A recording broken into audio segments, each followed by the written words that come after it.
Sunday morning.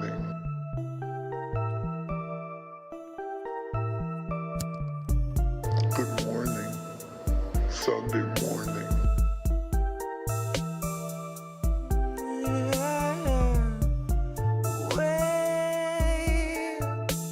We're 40 Sunday mornings out from normal, and the world is not the same. Said you waited for a warning, but the warning never came.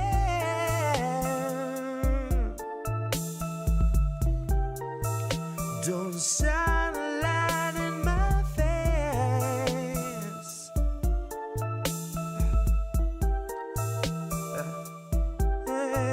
Nancy gonna cut you a check too late. 2 years after your funeral's paid, 2 years after the grave, she'll be a little stronger for all of the dollars she saved. Watching you wake, watching you cling to your family slipping away. Watch her do nothing but pray. Watch her condemn the Republicans, take them to brunch and then shrug it away. Now watch us be outraged half of a day, then pick a new hero to face our leaders and think they could beat them, playing the game they played since Pelosi had real human blood in her veins. They're all one and the same, sold off stocks and they all maintain that the risk was benign and the virus was tame. Flash forward and 40 Sunday mornings fade, 250,000 people in its wake, and the cruise ship sailed today. So motherfucker, don't shine a light in my face. Wait. Good morning, Sunday morning. Good morning, Wait. Sunday morning. Wait. We're 40 Sunday mornings out from normal, and the world is not the same. Said you waited for a warning, but the warning never came.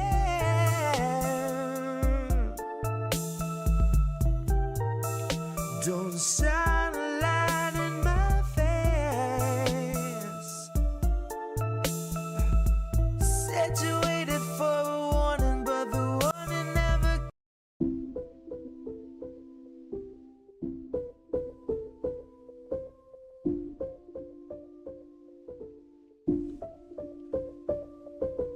They won't let you go, set you free, or send you home.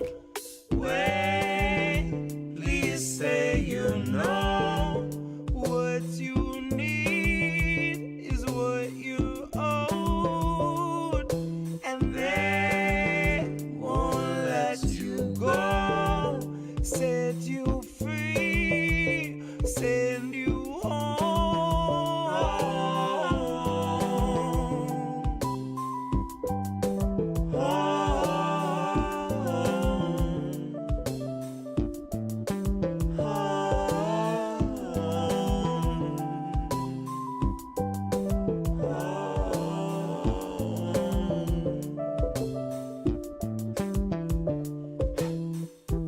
I was close enough to smell the fire.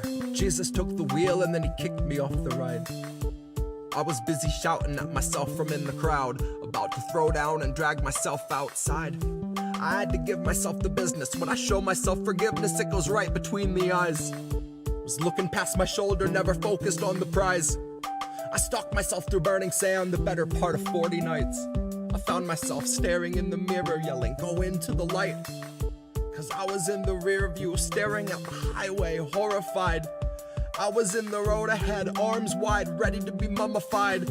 Gonna be the fella yelling how he's sick of always betting on his life. I'll also be the guy that brought the dice. Half a dozen chambers and I keep an empty 5. Only needed one to break the ice. Only needed one to clear my mind. Only needed one to stop time.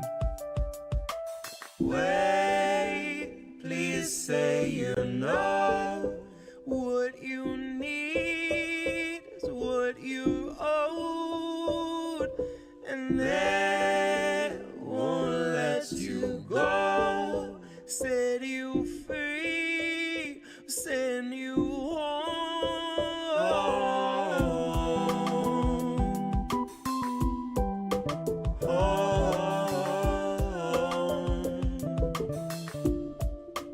Home.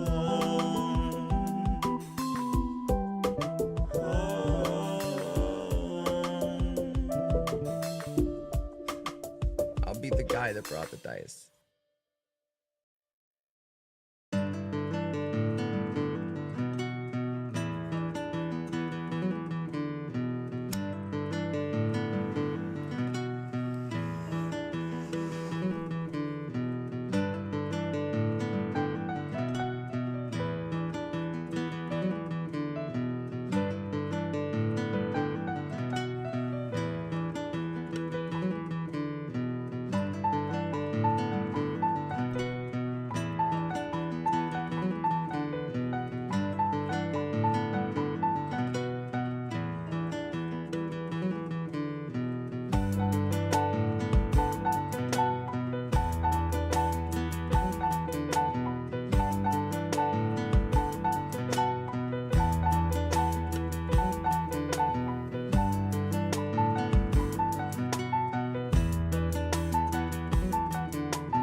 Wait, so if you don't trust the CIA or you don't trust like our institutions, then what do you trust? Wait, so if you don't trust the CIA or you don't trust like our institutions, then what do you trust? The last track, I think I only blinked once. I skipped lunch. Blinked twice. Christ, shut your eyes. Now open wide. Fascists took the nation and inflation took a supersize. It's sad to say your teachers couldn't quite make the ends collide. But now you'll probably get to see them on the weekends doing Uber drives. Say lube it with a little oil. One, it tastes expensive too. You'd be surprised how well it helps you open up your throat so you consume the lie of human rights that was sold to you by suits and ties, designer scents on plastic men with patient fangs and ancient vice. You know, the kind of greed that makes a person lose the sight of morals, so it's easier to sleep at night. It's easier to ease their minds and pick a foreign people we could demonize. If you take a sec to sink into how war criminals think, you'll know you'd never want to see inside. If every man's an open book to look within, theirs are bound in human skin and not designed for human eyes. They are wearing human skin, but they can simply not be humanized. They aren't worth the lowest of the poor they swore to crucify. Holy sweet Geneva, there's a mass grave full of dead believers you called the police on cause you don't believe in squatters' rights. You believe the sanctity of human life is relative to human worth in terms of work and dollar signs. So listen when I say you need to find the light of day before it's too late to apologize. Like holy sweet Geneva, here's a mass grave you can colonize. Because you seem to love to talk about the spirit of America. But if you saw the spirit of this land's supposed character, I think that you'd be calling ICE. And I also think the actual America is truly represented by the call to ICE. Is represented best by the descendants of some immigrants bitching about the immigrants, snitching on some immigrants, then playing dumb and innocent like good little Christians when their neighbors get deported. Until they're screaming at the store that they waited 20 minutes more because the staff was short. Because some ordinary bigot started waging war on immigrants. And honey, we'll just keep deporting because like your first vote and each election since, it turned out that the man you are supporting ended up to just be twice the fucking bigot as the bigot that he wins against. But I was not among the herd. A single word from Biden stirred a tingle in the cynic sense. I knew that a vote for Joe was more like Reagan 2.0. I could smell that sarin smoke that choked around the river bend, and so I spoke about a living end, about an anchor thrown to drowning men, a democratic president, a country never found again. A man who marinated in the blood this land was founded in, a crime bill that contains sufficient lethal ends to drown us in. All written by a man who wears a crown of sins, who currently is sleeping in a bed of sins. And it's no wonder those who truly understand the meaning of democracy are not too keen to let us in. It's no wonder other countries can't conceive of skipping meals or missing rent or being on the streets because you can't afford your medicine. That's uniquely American. And Joe has proved to be the most disturbingly American of presidents. I shiver when I think of what's to come if he's the precedent. It's a wonder I can even function still to process all the rhymes through all the resonance. Bless my heart, I'm liminally reticent.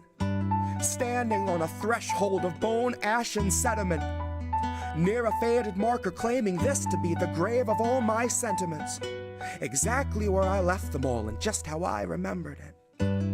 It's a wonder I can even function still to process all the rhymes through all the resonance.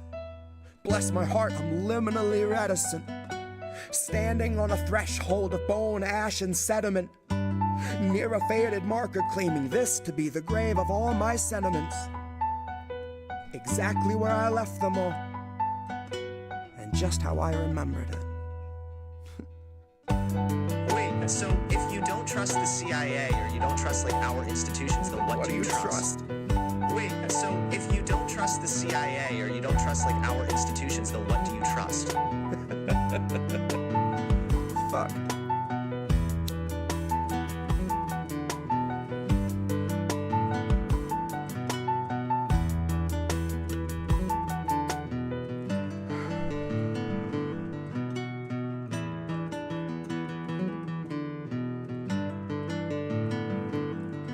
Wait, so if you don't trust the CIA or you don't trust like our institutions, then what do you trust?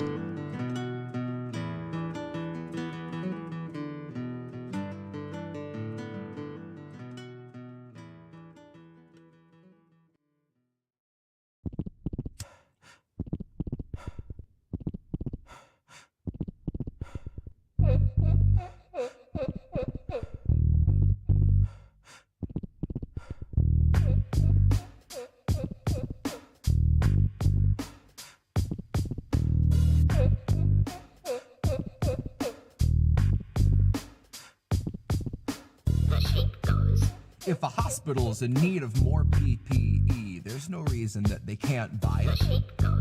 It's a business owner's call if they choose to enforce mask use to stay compliant. You know, a lot of deaths are vitamin deficiency related, so they probably had a poor diet. It's a lot like the flu, but the media's conspiring to keep that quiet. You won't catch me on the CDC site catching up on guidelines. I'll be choosing faith over science. I'll be at the beach if you need me, but 6 sharp gotta get home from my 2 grand Zoom call live with the Bidens. At the end they ask the middle class, leave the room a moment while they lay bare the next phase of unrestrained police violence. And silent. They say no man is an island. When you're drowning all alone, then it clicks that you either were one of us castaways crafting a signal or one of the many oblivious pilots. And we could burn every poem we can find, but they won't ever open their eyes, cause they fly over right around 5 when the sun fights right through your eyelids. So it's just a long, slow trail of goodbye left behind as the orange turns violet. So it's just a long, slow trail of goodbye left behind as the orange turns violet. So it's just a long, slow trail of goodbye left behind as the orange turns violet. So it's just a long, slow trail of goodbye left behind as the orange turns violet.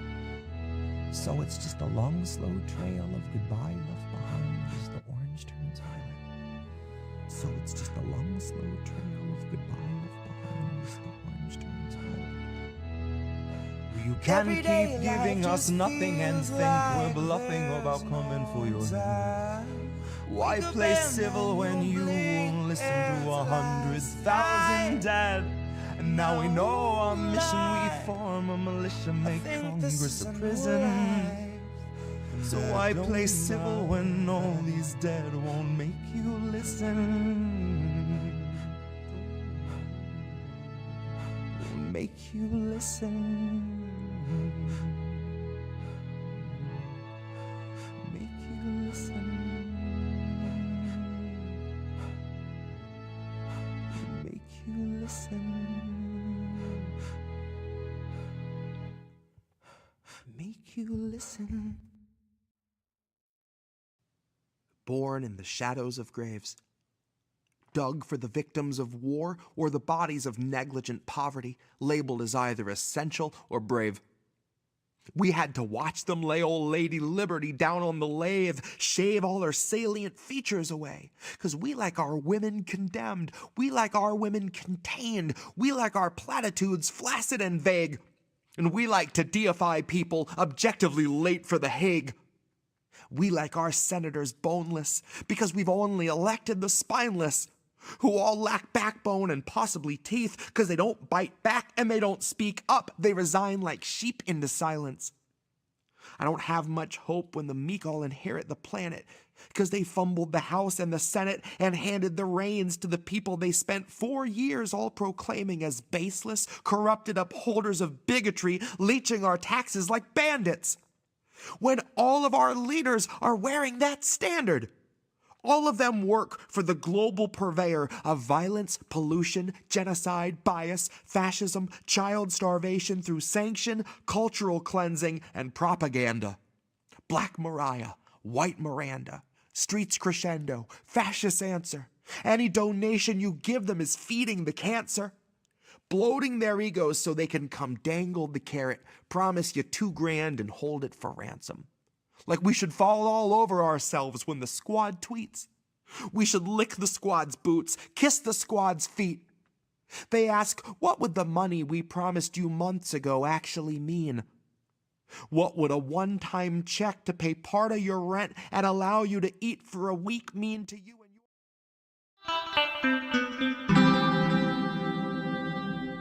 Who are these people? Who are these people? Who are these Indy's people? not ready. See, He told me he wasn't ready. that is fake news, sir. Who are these people? Yeah, I don't know. Who are these people sitting next to me? Like, what's going on with that? This is Indy. That's Reef. This is How Do I'm We a Miss That? changeling. You don't even know. Because it's Sunday night. I took control of Reef. And we're going to do Boats Uncensored. Yeah, this guy's going to do an Uncensored Boats later on. So something took control of Reef. And, oh boy, look out. And I'm sorry, children. Yeah, bugging out for what's about to happen later. But we've got some stories to get to. And I said to Colin, like, it's going to feel a lot this week, like a lot like last week's show, which is not exactly the greatest uplifting feeling at all. But we have to get through these stupid stories. Last week I actually brought one that we could talk about and kind of make fun of and dunk on a little bit, but also got some good information from about the one about public projects, and I thought that was actually really good, clipped up well too. But this week we're going to talk about Trump admin corrupt, the pardons. Holy crap, the pardons, and how Trump is, actively breaking the government. My father popped over today for who art in heaven. No, hallowed be thy name. Be thy name. Hallowed in my hallways, and in my rocking and in my rocker recliner.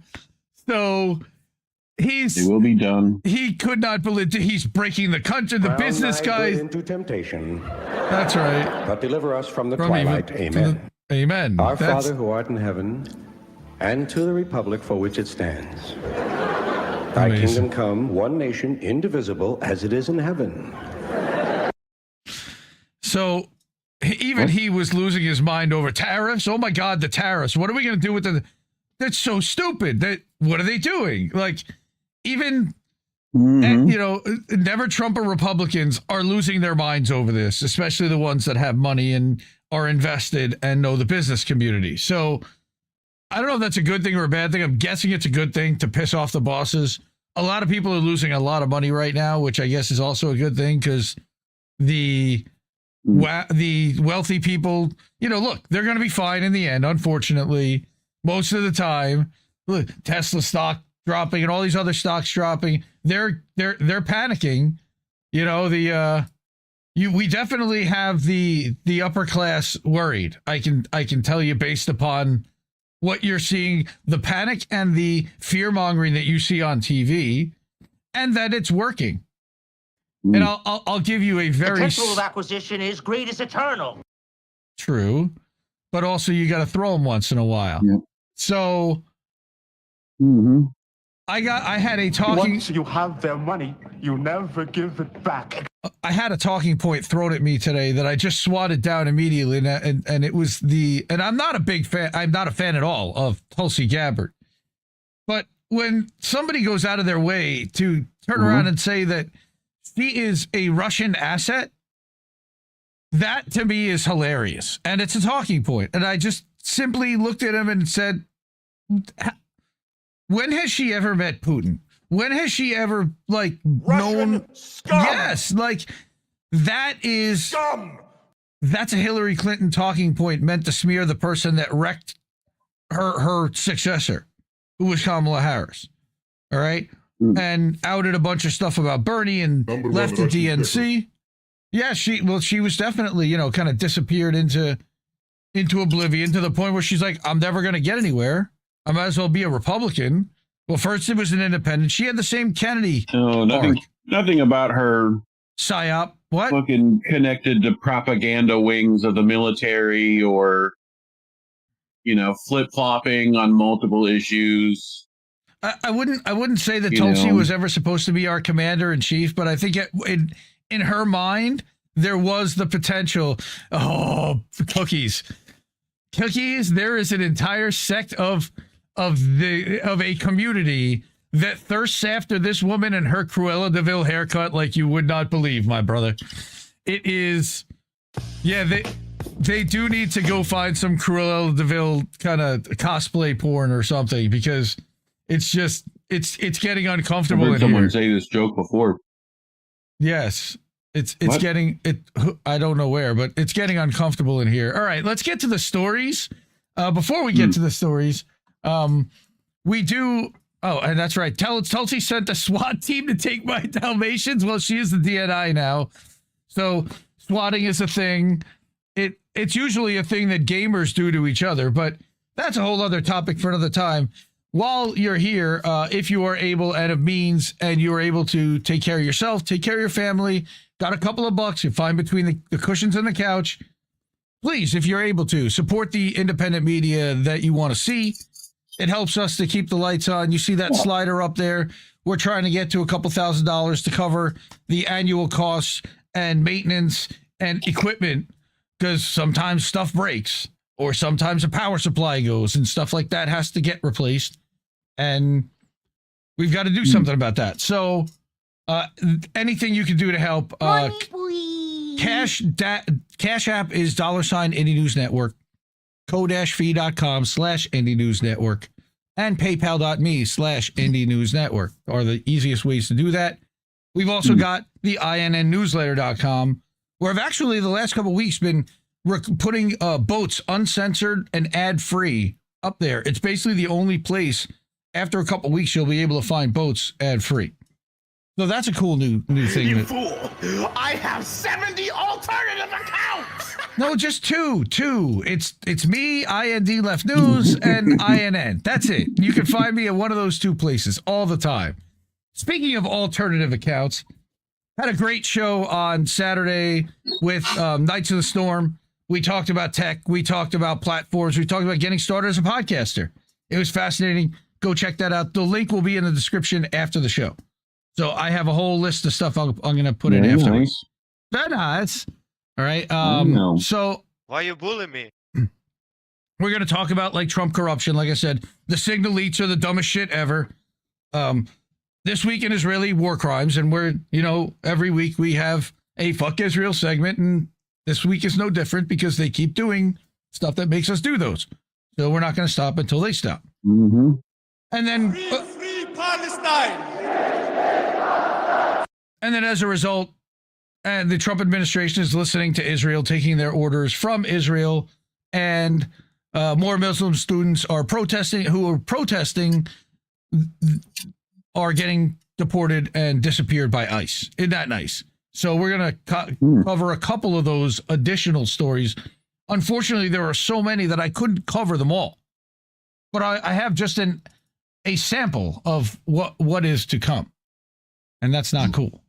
So first thing is, let's follow the money.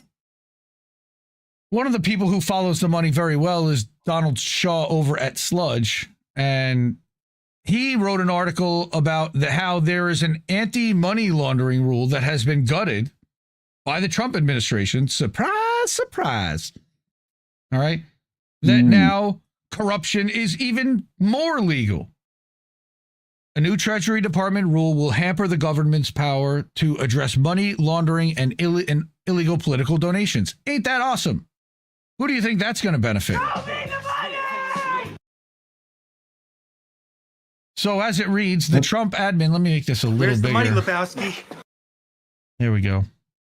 The Trump admin has gutted a key anti-corruption tool meant to combat illicit finance through opaque shell companies. The rollback protects donors who use shell companies to conceal their identities to make illegal political contributions. Poor people do that all the time, let me tell you.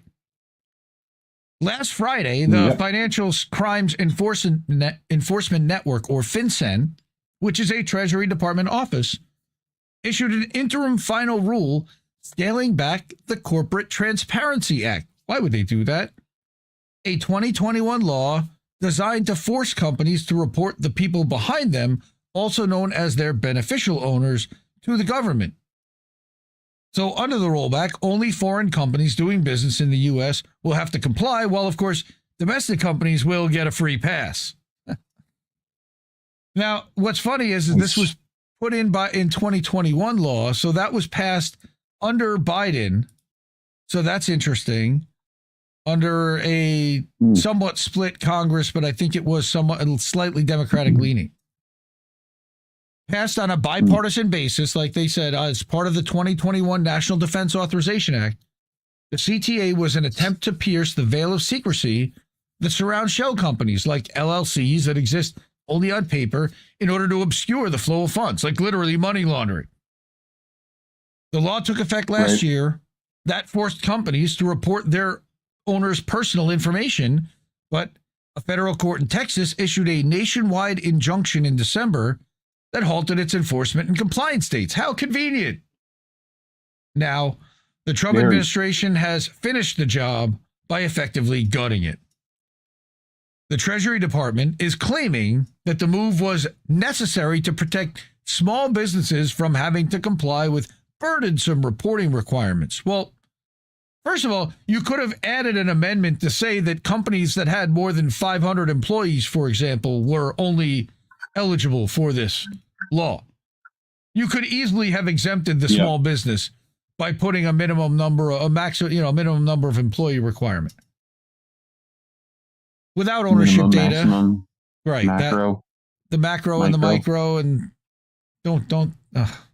The money is there. Without ownership data, law enforcement can't spot if an unknown LLC dropping millions into a super PAC is legit, or a straw donor masking banned contributors like foreign firms or government contractors. But the law enforcement hasn't been looking into that. It's basically been independent journalists looking for corruption and quote unquote conspiracy theorists, right? For campaign finance watchdogs, like I just said, the impact of the rule is clear. The Shell LLC to Super PAC pipeline will stay wide open, shielding anonymous donors and illicit cash from scrutiny. And again, poor people don't do this shit. Super PAC pipeline 5 times fast. I can, but you don't want to hear that because my microphone might get wet. Super PAC pipeline. Super PAC pipeline. Wow. Super PAC pipeline. Wow. There you go. The Trump admins. Okay. So somebody from the Campaign Legal Center's director for federal campaign finance reform says that the Trump administration's blatantly pro-corruption decision to stop enforcing the Corporate Transparency Act beneficial ownership reporting requirements fits into a larger pattern of undermining the rule of law. Okay, give me a little TDS with my article. Thanks, Donnie. Yeah. With respect to our elections, this deeply misguided policy will make it easier for billionaires, corporations, and even foreign nationals, a group that is categorically barred from spending money to influence U.S. elections. Israel. What Israel? They're talking about Russia. I'm talking about Israel.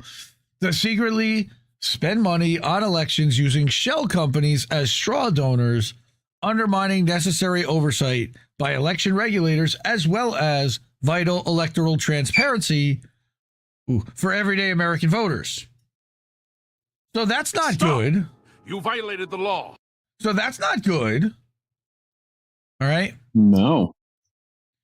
Now, what they're saying here is that Trump has seen his political operatives be convicted for masking illegal campaign funds through LLCs. How about that? Possibly helping clinch his decision to gut the CTA rule. Oh, remember that guy, Lev Parnas, in 2021?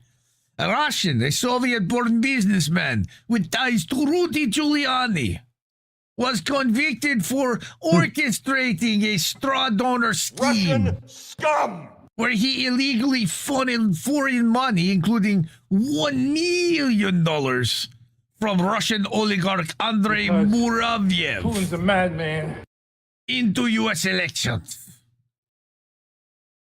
He and his associate, Igor Fruman, used shell companies like the Florida-based Global Energy Producers to disguise these contributions, such as a $325,000 donation to the pro-Trump America First Action Super PAC, breaking federal laws that ban foreign donations and require transparency about the true source of political funds. All right, let me I always stop. find it funny. Let me stop there for a second. Because go ahead. Just the fucking names that these fucking things always get and are a part of. It always seems like made up bullshit names that you would think no one would ever name anything that. You know? The Trump America First Super Wow Amazing Package Pack. You know? Like any of them I make up will not be as good as the ones that are actually the names. Wow. But yeah, super wow. Sure. So right.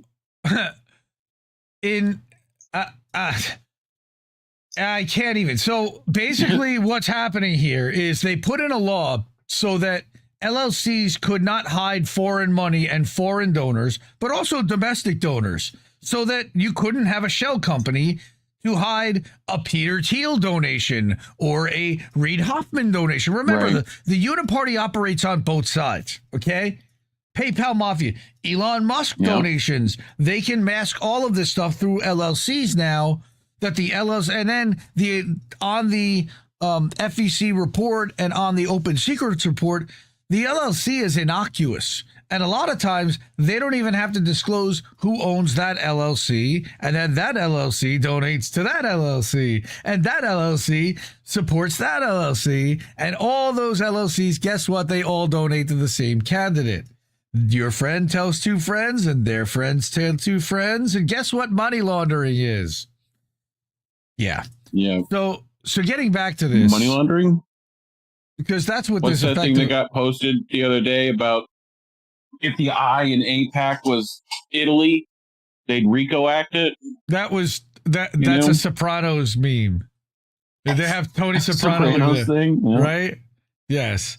In a 22, just to finish this out, in a 2022 regulatory comment submitted to FinCEN, CLC wrote that more than $36 million was funneled from LLCs to super PACs just during the 2020 election cycle. In the most recent election, Trump continued to benefit from millions flowing into his super PACs from shadowy LLCs, such as the million that was given to MAGA Inc. in October from the Delaware-based NXUM Group, an LLC that masks its ownership through the registered agent service company Capital Services. That's a C away from being a bad Group? name. Well, that's the NXIVM Group. Whatever. All right. There wasn't there like some kind of child trafficking NXIVM ring that people went to jail for I don't know recently? If that's the same one. But the corruption doesn't stop there. That's Nixum. So Nijum? Subscribe to Sludge, $5 a month. Good publication. They chase the money. But the corruption, like I said, does not stop there because, the pardons. This week, the pardons came down. Very interesting how the stuff that went down with the pardons. Of course, everybody knew about the Hawk Tuah girl, but that wasn't like the real big one to me. This was a pretty big one.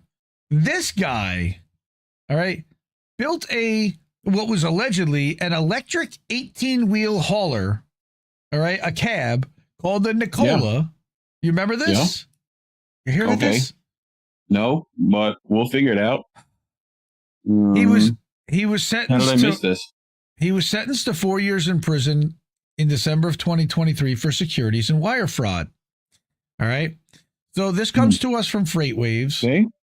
The Nikola Corp saga took a new turn Thursday night when Trevor Milton, who is the founder and former executive chairman and CEO, was issued a full and unconditional pardon by President Donald Trump. So Milton, CEO of Nikola. Funny enough. Nikola, like Nikola Tesla. No, Nikola. Nikola. Yeah, Nikola Tesla. Nikola. Oh, we need a Ricola button on there. Yeah. Now, Milton should be Nikola Tesla. That's every time I've heard it on the History Channel. Okay, so Nikola was founded in 2014 and later a SPAC backed initial public offering back in June of 2020. It was already 6 years from the time he had founded the company before he took it public. The electric truck maker was once valued at $30 billion and had a multi-billion-dollar contract in place with GM. Yeah. I mean, this was a serious thing. However, Nikola and Milton's fortunes reversed following fraud allegations. Now, it's interesting. Do you remember the company Hindenburg Research? I believe they put out a thing about some other company, and it basically not a smart name for a company. Well, no, because it tanked the value of a company. It's a short seller. All right. So allegations of fraud, which were proven to be true, because they said that the accounting firm was double dipping or doing something wrong. And they were like, we're short selling this. Convicted in a yes. Court so he law. got convicted, right? Sentenced to 4 years, but was appealing it and out on, pending appeal, right? With a no surrender date. So he was just free on bail. So as long as they held his money, he could stay out free. In a post on Twitter, Milton said that Trump personally called him to inform him of the pardon, which is a little weird, like a corporate criminal. He said, this pardon is not just about me. It's about every American who's been railroaded by the government. And unfortunately, that's a lot of people. No, you defrauded a ton of investors and stole their fucking money, bro. And everybody knows it. Yeah. It's no wonder why trust and confidence. Stop being discriminatory against billionaires. How dare you? They're people too. It wasn't just billionaires that invested in this thing. God. All right. Here's the missing important context. Trevor Milton was convicted by a jury of his peers for securities and wire fraud. He and his wife donated over $1.8 million to Trump's re-election campaign. Looks to me like he bought himself a pardon, but correct. I don't know. Pretty cheaply, I might add, too. You know? The pardon was part of a larger effort for a get-out-of-jail-free card outlined in Trump's second inaugural address, where he pledged to end what he saw as the political weaponization of the Justice Department. Yeah, right. Okay. Southern District of New York and its high conviction rate were cited as additional reasons, with 94.3% of cases tried in court resulting in guilty pleas, only 5% going to trial, just about 6%, okay, according to 2023 data. So they settle a lot of stuff, and anything that tried in court, basically, if you end up in court, you're going to lose. So you better settle, is the message. The release adds that the striking similarities between Milton's case and those who were brought against Trump highlight systemic issues within the justice system. Now, somewhere there was a video, and I thought it was in here. It's not. And it was of the truck they had a video of it like rolling, but it was camera work, and they had a chassis literally rolling downhill, made to and passed it off as a prototype electric truck that was working out of the factory, and give us money because we're gonna make this electric truck and produce it. Holy shit! Yeah, straight up pay for play. Like, all right, American bullshit. As somebody mentioned, the Kit covered this with CoffeeZilla, who also did a thing about it. Convicted fraudster Trevor Milton gets pardoned. Absolutely insane. Actually speechless. The golden age of the grift. Right? So the pardon came 2 weeks after the federal prosecutors urged district court judge to order Milton to pay restitution of $680 million to Nikola shareholders and another $15.2 million to a victim of wire fraud. Because of this, Ramos could not offer any restitution of any kind. He walks away cash free. Cash free? Nice. All right. An indictment against him said some Where's investors that money at now, I wonder? Were defrauded by his scheme, suffered tens and even hundreds of thousands of dollars in losses, including some cases the loss of their retirement savings or funds they had borrowed to invest in the trucking company. Yep. 900. Like, he got away with potentially having a Alex Jones type of judgment rendered against him. Yeah. And somebody went to Trump and said, you can't do that. Also, this guy just gave you a bunch of money. It also has like smells of like what is it? Not RTX. What is it? FTX scandal? Like Sam Bankman-Fried stuff? Yeah. Correct. Where it's like every right winger for months were complaining about that guy because it's Democratic Ukraine money laundering, and put his head on a spike. Meanwhile, their money laundering schemes. Like, wait. Don't get the attention. Stop. He was also literally represented by Pam Bondi's brother. Nice. Stop. Nice. Nothing out of place there. No potential corruption. Don't worry. No. What the fuck is going on? All right. Not a corruption, yes. Very much on the up and up. Very, very much so. All right. And finally, seems fine. Well, we've got two other things. Here we go. This one nobody's really heard about.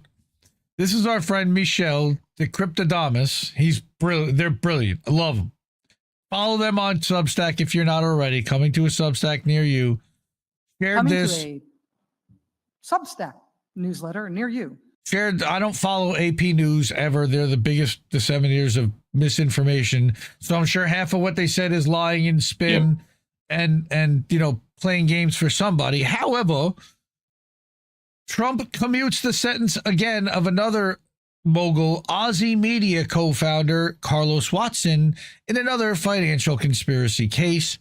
The guy was about to serve 10 years for blatant fraud. So all the fraudsters are basically off the hook. All right. Here we go. And again, this leads to this Aussie Media and Ozfest was something that they put on every year. And I was wondering, like, it popped up in the New York City area and had a lot of big bands and was obviously paying a bunch of money. All right. Oh, look at this. This guy also was running BitMEX, BitConnect. Right? Nice. So that's unreal. More people. But so this guy, Watson, Carlos Watson, was convicted last year in a closely watched case that showcased the implosion of an ambitious startup company at the time of turmoil in the media industry. He had been ordered to surrender to prison, right? Watson thanked the president, of course. Great. Thanks a lot. Right? Trump has aggressively used his presidential power again. So it's just PDS throughout the entire. I can't even read a sentence here without nope, not going to read that. Total bias in there. Watson's commutation was among another string of acts of clemency revealed by the White House Friday. All right. So that I would read because that's actual facts. Everything else in here is like Trump has aggressively used his presidential power. No, he's used his power aggressively or not. Like their adjectives and their inflections here is absolute garbage. So welcome to the Associated Press. Now, this morning, our friend the dissident laid out a very thorough article about everything, how the Trump administration has already, I wish I had my library of fell for it again memes ready. Okay, but how the Trump administration sold out everything they claimed to stand for. And after calling for no new wars and free speech, the Trump administration is dropping bombs while destroying free speech domestically. Yeah. Oh yeah, and getting MAGA to turn around and cheer them on for destroying free speech. Cool.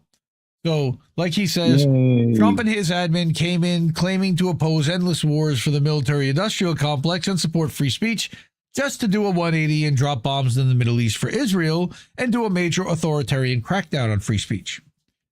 In this article, I'll explain how the Trump admin abandoned almost everything they claimed to believe in. So, from opposing war with Yemen to dropping bombs for Bibi, and he's got a nice little blurb and paragraph and receipts there about, insider source telling Netanyahu, saying that Netanyahu had intended to sabotage the hostage release deal and never intend to move to stage 2 of the ceasefire, which we reported months ago.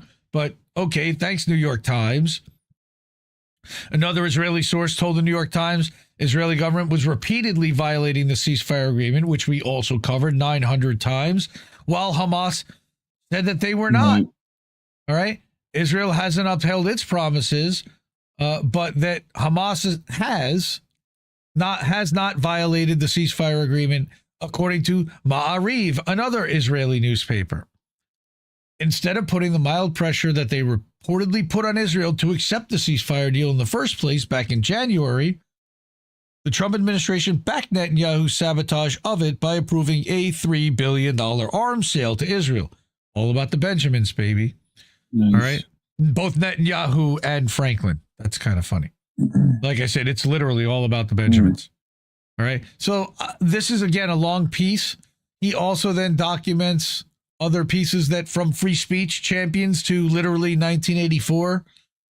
The Trump admin has consistently made freedom of speech and its preservation a main plank of its campaign promises.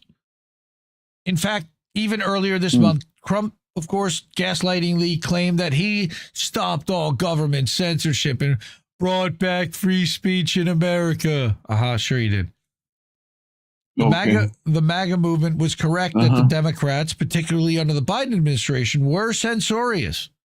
They created a disinformation governance board with a subdivision of the DHS that was intended to police the internet, which was headed by Nina Jankowicz, the so-called disinformation expert, who has spread every CIA lie from claiming Hunter Biden's laptop was Russian disinformation to whitewashing U.S.-backed neo-Nazis in Ukraine after the 2014 Maidan coup. She and I have had a run-in on Substack notes personally. That was kind of interesting. When I basically told her to go fuck herself. Yeah, I do that. The Twitter files leaks showed that the Democratic administration was using the intel agencies to push to censor everything from journalists opposed to the Ukraine proxy war to people questioning the official narrative around the safe and effective COVID-19. Very safe, very effective, right? Yep. Democrats in the House, such as Colin Allred, of course, he's a former Dallas Cowboy, so he's popular, defended this policy when it was revealed by claiming that the intel agencies were trying their best to find a way that their online discourse doesn't get people hurt or see our democracy undermined. He wet his pants. All right. Who owned those Cowboys at one point? That would Jerry Jones still does. Jerry Bear. And I don't know. Wasn't what? Tex Which one is Schramm. the Adelson? Oh no, they own the Houston Rockets now. That's what it was. They even sent the IRS after Matt Taibbi, of course. You know, we know all this. Ritter, Democrats ranging from Walt. Again, so he's just laying out, look, yes, Democrats do that. However, all right, shortly after Trump claimed that he brought free speech back to America, his Health and Human Services Department, led by Booby, RFK Jr., put an order to halt federal funding for universities that didn't crack down on pro-Palestine protests. The move was a blatant violation. Shmuley wouldn't know anything about that. Right? The move was a blatant violation of the First Amendment. The Supreme Court has ruled multiple times, such as in the 1958 Spencer v. Randall case and the 1996 Legal Services Corp v. Velasquez case, that withholding government grants over political speech is a violation of the First Amendment. Scalia, I believe, was one of the majority decision writers in 96, by the way. The Trump admin went on to, maybe not, or was Scalia appointed by Bush Jr.? I don't remember. Sorry. I could be wrong.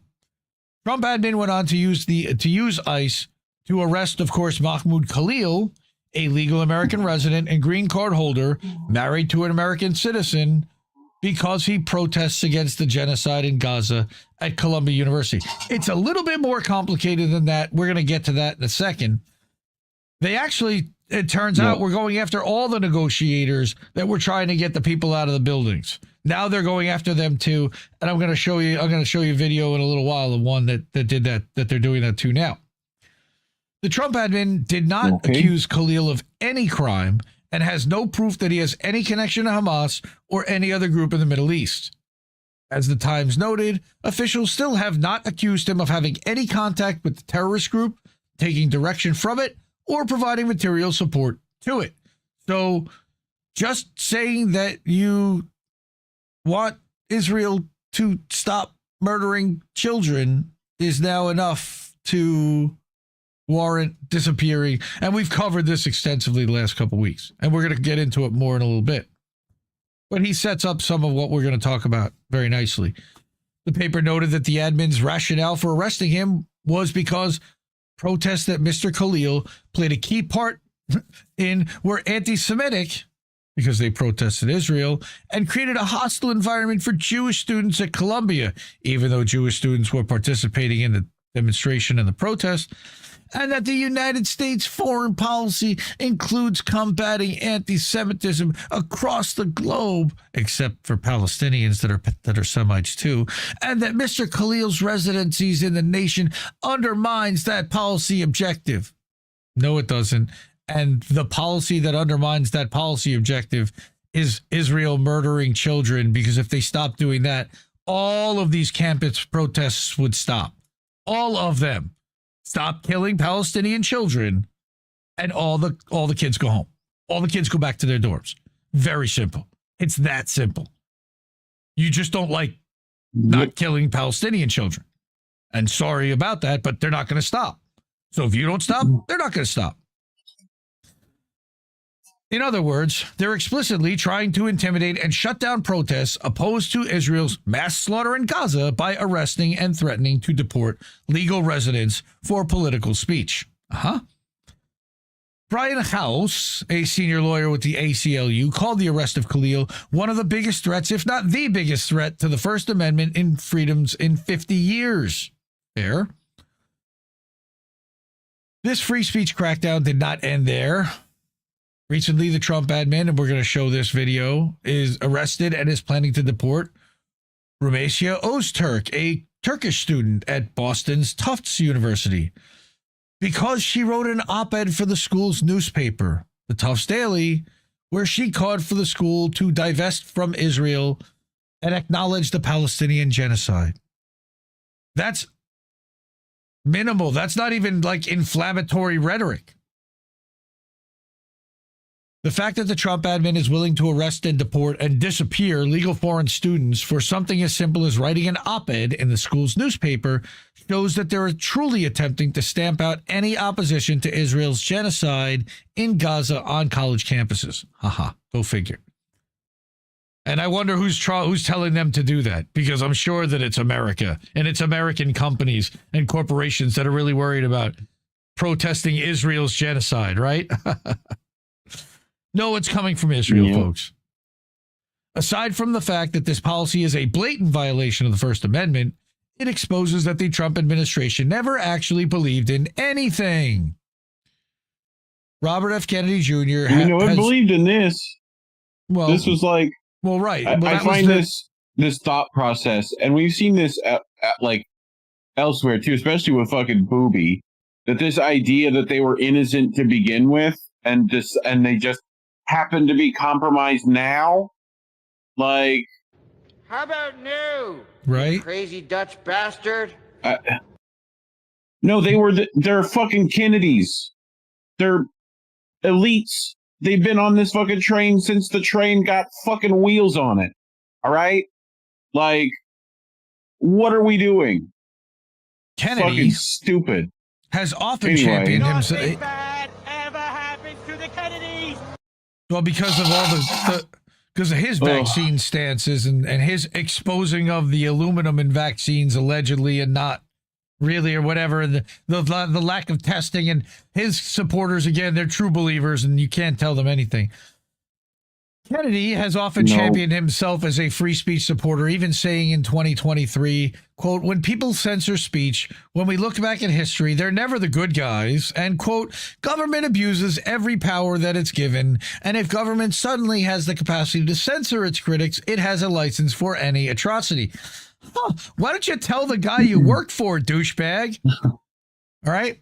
By the way, you can read the RFK's Red Flags article at Indie Media Today. It's available on the homepage. If you look on the desktop side, you look on the desktop, don't lick, but look on the desktop site, indiemediatoday.com, of one of the most popular articles, also in the Indie Originals section. So now, instead of using HHS to take on big pharma or the food industry or anything even, beyond spotlighting beef tallow instead of frying oil, embarrassing. All right. What a fucking dumb shit. Booby, RFK Jr., is using it to give the government the capacity to censor its critics, showing that he will happily support it, giving it a license for any atrocity if it means silencing protest against Israel. They may not have any compromising material against him at all or anything. Shmuley Boteach is not his handler for the Adelson family or anything whatsoever by any means or any stretch. No way, no shape or form. That is not the case. That is complete fake news and misinformation. I'll tell you right now. All right. Yeah. Recently, RFK tweeted support for this censorship policy, writing, President Trump has ordered his cabinet to use every constitutional tool to uproot this divisive weed. Referring to opposition to Israel. He's literally calling Palestinian people and people who support Palestinian people weed. A weed. Not the one that you smoke and not the good ones either. That was almost son of a bitch. This again showed that he never actually believed in free speech, but instead pretended to be a defender of the First Amendment only when it was views that he agreed with that were being censored. Another blatant hypocrite, of course, is J.D. Vance, and we're about to get to Mr. Signal leaking dumbass J.D. Vance. Guyliner, that's right. Not long ago, Vance gave a warning speech to the European Union where he said, quote, under Donald Trump's dumbass leadership, we may disagree with your dumbass views, but we will fight to defend your right to offer it in the public square, agree or disagree, except that's not really true. He used this to point out that in Britain and across Europe, free speech, I fear, is in retreat, and it certainly has been, and we've documented that on the show over the last couple of years. Vance has used this opportunity to contrast the American view of free speech versus the European view of free speech, bringing up legitimate issues such as the recent judicial coup in Romania and later the bogus lawfare campaign against playwright and Indie Media Award honoree C.J. Hopkins in Germany for his opposition to the COVID-19 policy. Okay, and for the book cover specifically that had a very faint impression of a swastika on a COVID mask, on a surgical mask, indicating that they were using Nazi-esque policies to enforce under the COVID enforcement, to enforce COVID rules exactly. and laws. Yeah. Vance now, however, is copying a European lawfare campaign against pro-Palestine speech, which he claimed to be above and opposed to, except his handlers then told him that he was no longer above or opposed to them.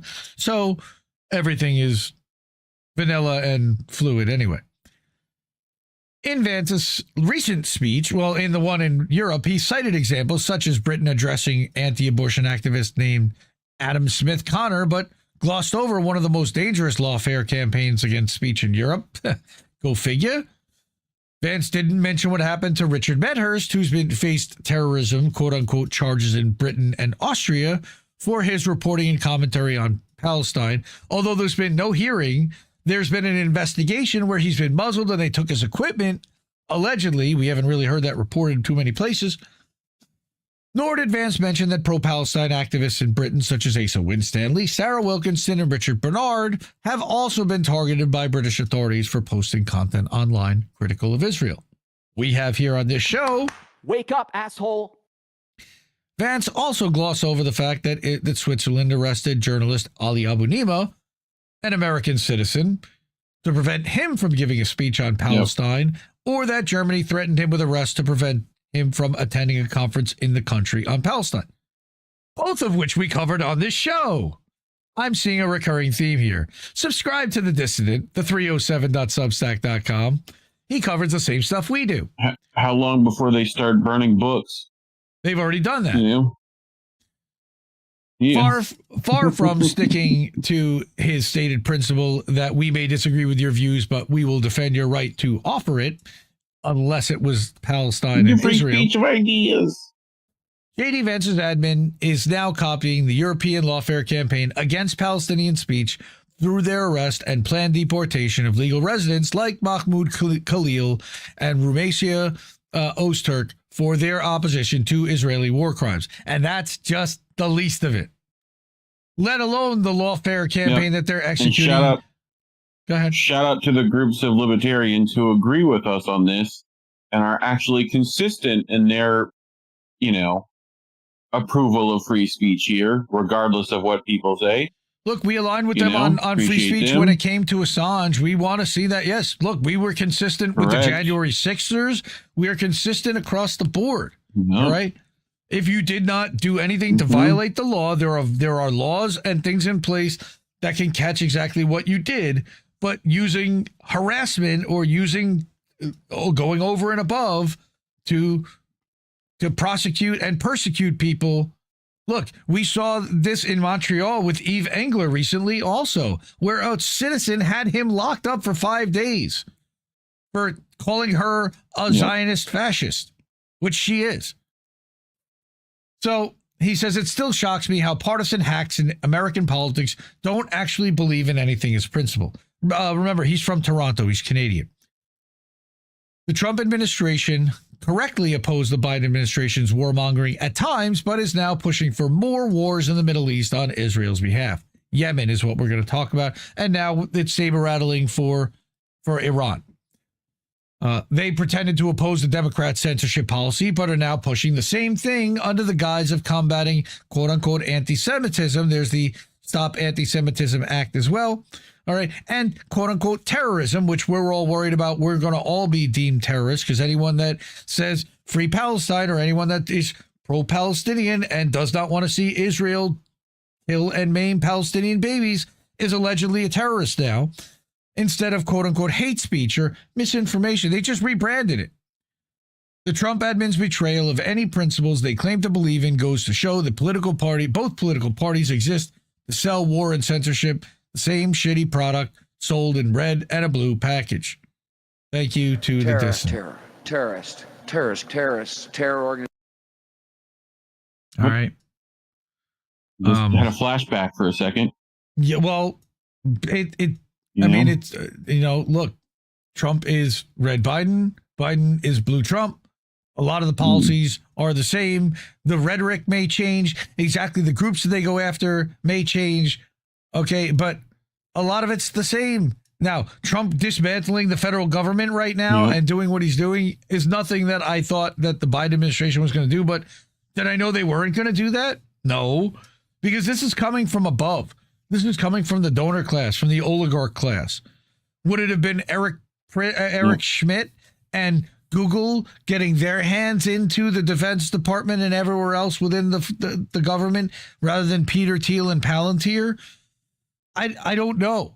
My guess is, yeah, probably. That would be my guess. I don't care about you. I just want your vote. I don't care. Well, he doesn't care about anything now. He doesn't even want our vote, although now he's saying that he's going to do a third term. He wants a third term. That's the way you manipulate him now, Donnie. You can't do this to the stock. You can't do this to your donor class with 30%, 25% tariffs across the board. It's going to bankrupt them. Now, I'm sorry. Right? So that's the way you're going to appeal to him. But the way we're going to appeal to you is to ask you to find a couple of bucks if you're able to and support independent media and support the media that you want to see that is uncorrupted and can criticize the Trump administration without fear of them necessarily shutting us down. They may come and arrest me for it, but, and that, I guess that would suck. Where's the FBI thing? But I'm not going to sell out to these guys or the Democrats. It's never going to happen. You're always going to, we're not doing advertisers. We rely on you guys. So thank you for anything you can do. I think that was Sean, the Accord Lord, or whoever had dropped something during that segment. Kate. That was Kate. Oh, thank you, Kate. You're the best. Yeah. And FBI, open up! Thank you. I think I can do that. No, it already passed. Okay, it went past. What can I say except you're welcome? Thing disappeared. Okay. Thank you, Kate. Lots happening. I know I'm way past time, so I want to get to how stupid these stupid signal leaks are. Now, at first, I could not believe when there was announcement that there was a signal conversation and they added an Atlantic editor, senior editor named Jeffrey Goldberg that has massive TDS to a Trump administration thread on an unsecure app. My first inclination was to say, that's absolute bullshit. It's a lie. It's misinformation being put out by the Trump administration as a fishing expedition, maybe even by the Defense Department or the Intel administration, the Intel community, to see who would run wild with this story and spread their disinformation / misinformation. Because there's no way that the Secretary of Defense of the United States, the guy responsible for the entire military, is going to communicate with the rest of the cabinet on an unsecure commercial app that we know is hacked. We know Signal's vulnerable. And then on top of it, to add a senior editor with TDS from a shitlib organization with ties to Epstein, because Lauren Jobs is linked directly to Ghislaine Maxwell? Wait, what? We're not doing well. Let me call the Russians to help. There is so much wrong with this story that I can't even begin to describe it. And I'm not going to go through all the leaks, although I'm going to bring a Caitlin Johnstone article. It's 8 minutes, a video where she reads, where her husband Tim's gonna talk about it, and I was incredulous. But then the White House confirms it, and even with the White House confirming it, I was still incredulous. And then this fucking dumbass in the administration, his name, folks, is Steve Witkoff, and he gave up the whole game. He got mad at the Wall Street Journal for inaccurately reporting part of the story about the thread. However, that beautiful bean footage. No, Steve, damn you! I love this. So Caroline Levitt, who is the press secretary, says Steve has provided a secure line of communication by the U.S. government. He was provided that because he was in Russia, right? And so the Wall Street Journal says that he was communicating on Signal from Russia using Russian servers and everything, but he had a burner phone in Russia and he wasn't part of that thread and discussion. This dumbass comes out on Twitter and has to refute this personally because it's every man for himself and nobody's on the same team. I am incredulous that a good newspaper like the Wall Street Journal would not check with me as to whether I had any personal devices. Wait. A good newspaper? That's where we're starting? We're starting there, first of all? The Wall Street Journal, good newspaper? Okay. Right. Okay. Sure. What a dummy. Sure.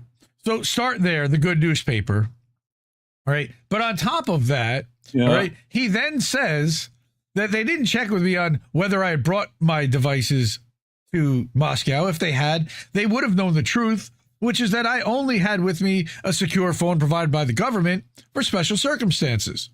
That's why CBS reported that Goldberg himself said that he has not recounted Witkoff making any groups until Saturday after he left Russia and returned to the U.S.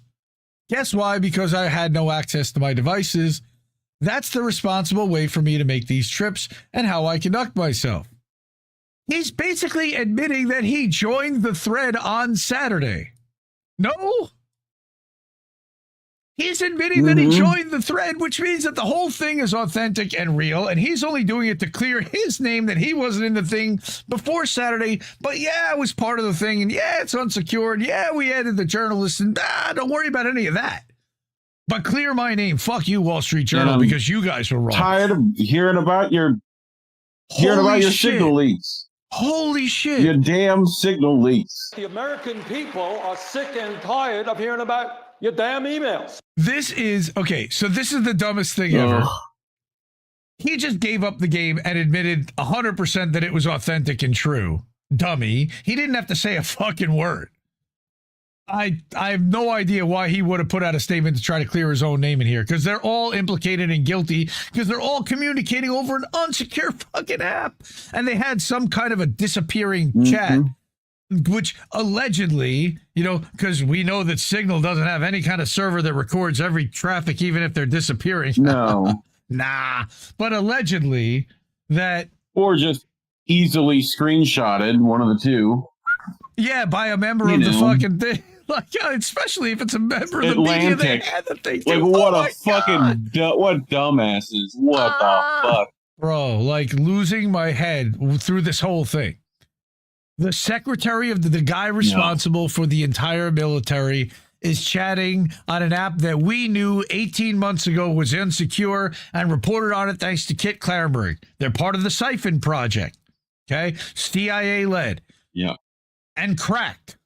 Why the fuck would you use that for the entire government to communicate with the vice president and the head of the CIA was in on this? Oh my God. All right. So furthermore, to further catch idiots in lies, Mike Waltz, the dummy that actually added Goldberg to the fucking Signal thread, allegedly, Mike Waltz claimed that he'd never met, doesn't know, and never communicated with Jeffrey Goldberg, except here's a photo of Waltz standing next to Goldberg during a 2021 event at the French embassy. All right. Oh, and by the way, also, the event that he attended, which was a Q&A with a French filmmaker, was moderated by Jeffrey Goldberg, but he's never seen him, known him, or knows anything about him. Right. Okay, so here's the fucking crazy part. Now, have y'all seen our Secretary of Defense and heard a little bit about him maybe having a bit of a drinking problem? Anyone? Well, I mean, with a hairline like that, you know. Anyone? Now, like, Beep, and I don't know who Beep is, but and I don't even know if this is really liquor, but certainly the way that he sipped that makes it look like it certainly is a swig of bourbon or a swig of something. No point in saying good morning. And yeah, he's an ex-Marine or whatever. He's literally standing at the podium of a press conference at a NATO conference representing the United States. And he's got to take a swig of a drink? Yeah. Okay. So you got a hip flask in your pocket. You got to use it. I don't know what sound this is, but it should be the Curb Your Enthusiasm theme. Watch this, okay? Watch the sip that he takes. You got to watch the sip he takes. So he looks out, he sees his... That's not a clear liquid. And that was not apple juice. Fucking amazing. Amazing. This guy's responsible for $1 trillion budget and the largest workforce in the entire world, folks. That's your defense secretary. Okay, so here's Caitlin's article and Caitlin's video. All right, and I'll scroll through it so that you can read along with it while he speaks. Thoughts on the Trump team's signal chat about bombing Yemen. The Atlantic has published the full contents of a signal chat from earlier this month featuring top Trump administration officials discussing the bombing campaign the president was about to begin in Yemen. There's a whole scandal in mainstream U.S. politics right now about the Trump team's carelessness in letting the conversation become public. The story goes that Trump's national security advisor, Mike Waltz, accidentally included in the chat Atlantic editor-in-chief Jeffrey Goldberg, who then swiftly exited instead of staying and doing some actual journalism by observing what these warmongering swamp monsters were up to. Goldberg did this because he is not actually a journalist. He is one of the most virulent war propagandists working in U.S. media today, having famously worked to manufacture consent for the invasion of Iraq by publishing false narratives linking Saddam Hussein to al-Qaeda. He is also a former IDF prison guard. What's getting less discussion in mainstream political discourse is the depraved nature of the bombing itself, and the Trump team's exuberance about murdering civilians seen in the brief exchange of messages. Waltz describes to the group how U.S. forces waited until a target entered an apartment building and then flattened it with an airstrike, eliciting digital applause from the rest of the administration. The first target, their top missile guy, we had positive ID of him walking into his girlfriend's building, and now it's collapsed, Waltz said. Excellent, Vice President J.D. Vance responded. Great job, all, said Secretary of Defense Pete Hegseth. Kudos to all, most particularly those in theater and CENTCOM. Really great. God bless, said White House Chief of Staff Susie Wiles. Great work and effect, replied Intelligence Chief Tulsi Gabbard. Waltz and Trump's Middle East envoy Steve Witkoff are seen posting numerous celebratory emojis. Imagine how fucked up you have to be inside to react this way to the bombing of an apartment building full of civilians. How far gone you have to be as a human being. These are the kinds of freaks who rule our world. Another thing that strikes me about the signal chat is how Trump's supporters are so much more confident that Yemen needs to be bombed than Trump's own cabinet was. Anytime I criticize Trump's ongoing war on Yemen, I get his cultists in my replies going, well, obviously the Houthis need to be bombed to protect global shipping routes. What choice did Trump have? But if you scroll through the chat, you'll find mixed opinions about it. Admissions that there's no urgent need to launch any strikes right away, and nonsense about how the bombings can be used to send a message. Trumpers have their tongues so far up Trump's asshole that they're more supportive of Trump's warmongering than Trump's own appointed officials. In reality, this entire conflict could have been avoided by simply using the leverage the U.S. has over Israel to make it honor its ceasefire agreement with Hamas. The only reason Yemeni forces began attacking ships in the first place was to blockade Israel because of its genocidal atrocities in Gaza. As soon as a ceasefire was in place, those attacks stopped, and the Houthis only announced that their blockade would resume again when Israel announced a genocidal starvation siege on the entire Gaza Strip. The Trump administration told Israel to let the U.S. handle the Houthis for them, and that's exactly what happened. But the main thing that stands out for me right now is a section of the conversation where Pete Hegseth talks about what the administration's messaging should be about the airstrikes. Hegseth wrote the following in the lead up to the strikes. I think messaging is going to be a problem no matter what. Nobody knows who the Houthis are, which is why we would need to stay focused on 1, Biden failed, and 2, Iran funded. End quote. It's always fascinated me how much empire managers focus on messaging. Their focus is never on whether or not they should do evil things. It's on what narrative they're going to sell to the public about the evil things they're going to do. Here we see Hegseth talking about the challenges in the administration's messaging regarding its upcoming bombing campaign on Yemen, and the need to establish a public narrative about how 1, Biden is to blame for it, and 2, the Houthis are Iran-funded. At no time does anyone ever raise the issue of whether or not it's ethical to rain military explosives on an already war-ravaged and deeply impoverished nation in order to protect Israel's right to commit genocide. Hegseth's interest is solely in what stories will be told to the public to justify those actions. These are the kinds of people who rule our world. This is how they think. The powerful understand that narrative control is everything. Power is the ability to control what happens, but ultimate power is the ability to control what people think about what happens. Human consciousness is dominated by mental narratives, so if you can control what narratives the humans believe about their reality, you can control the humans. The need to control the narrative is why the U.S. empire has invested so heavily in soft power, and why it has the most sophisticated propaganda machine ever constructed. It's why Palestinian journalists are being killed in Gaza, while Western journalists aren't being allowed in. It's why pro-Palestine activists are being silenced and deported. It's why the internet is being censored with increasing aggression. It's why Julian Assange spent years in prison. The empire invests extensively in narrative control, as do manipulative people in general. If you've ever had the misfortune of knowing a malignant narcissist or sociopath, you'll know they tend to pour immense amounts of energy into manipulating the social narrative about themselves and the people in their circle. Manipulators understand the power of narrative control, while ordinary people do not. So do infiltrators. And that's why the world looks the way it looks. Yep. Powerful manipulators understand this dynamic, while the rest of humanity typically doesn't. Normal people tend to assume they're looking at a more or less accurate picture of what's happening and how the world works from the information that's laid out in front of them, not understanding that the information they consume is being constantly distorted, funneled, and manipulated by the powerful to the benefit of our rulers.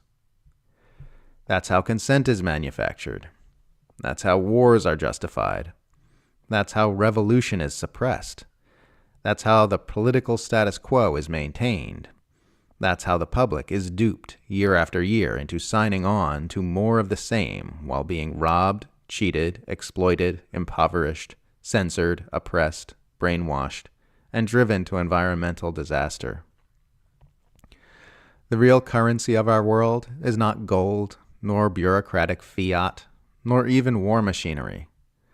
The real currency of our world is narrative and the ability to control it. We will keep being manipulated into disaster and dystopia until enough of us wake up to this reality.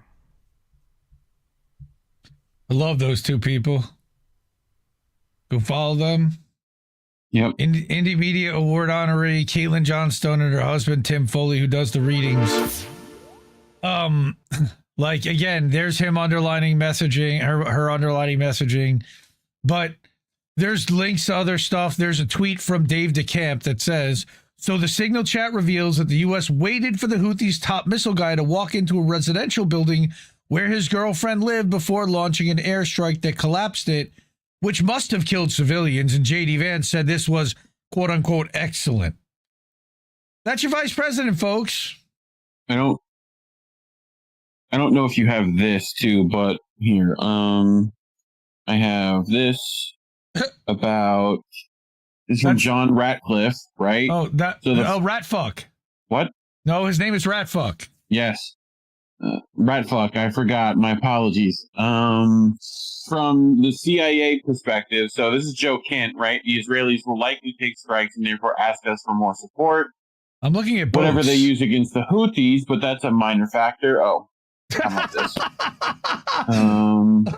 That's later, folks. This would help, wouldn't it?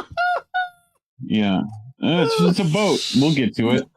So from the CIA perspective, we are mobilizing assets to support now, but a delay would not negatively impact us, and additional time would be used to identify better starting points for coverage on Houthi leadership.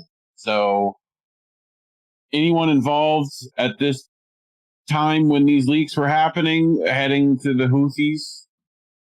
Anybody we know? No? Nobody? Oh, nope. Well. I mean, if somebody did. Come on, man. I don't want to. That might be a little suspicious. I'm just saying. Okay, also, another Dave DeCamp tweet about bomber deployment to Diego Garcia suggests heavier airstrikes on Yemen could be coming. Not good. No bueno. Not good. Not good. There's a video from Noam Chomsky on Al Jazeera that we definitely can't play, or they'll get our channel taken down, about the 5 filters of the mass media machine. Definitely go watch that. So Caitlin provides a lot of supporting stuff also in here. And that is my take on the signal leaks, which is that I can't believe that they're so dumb and irresponsible.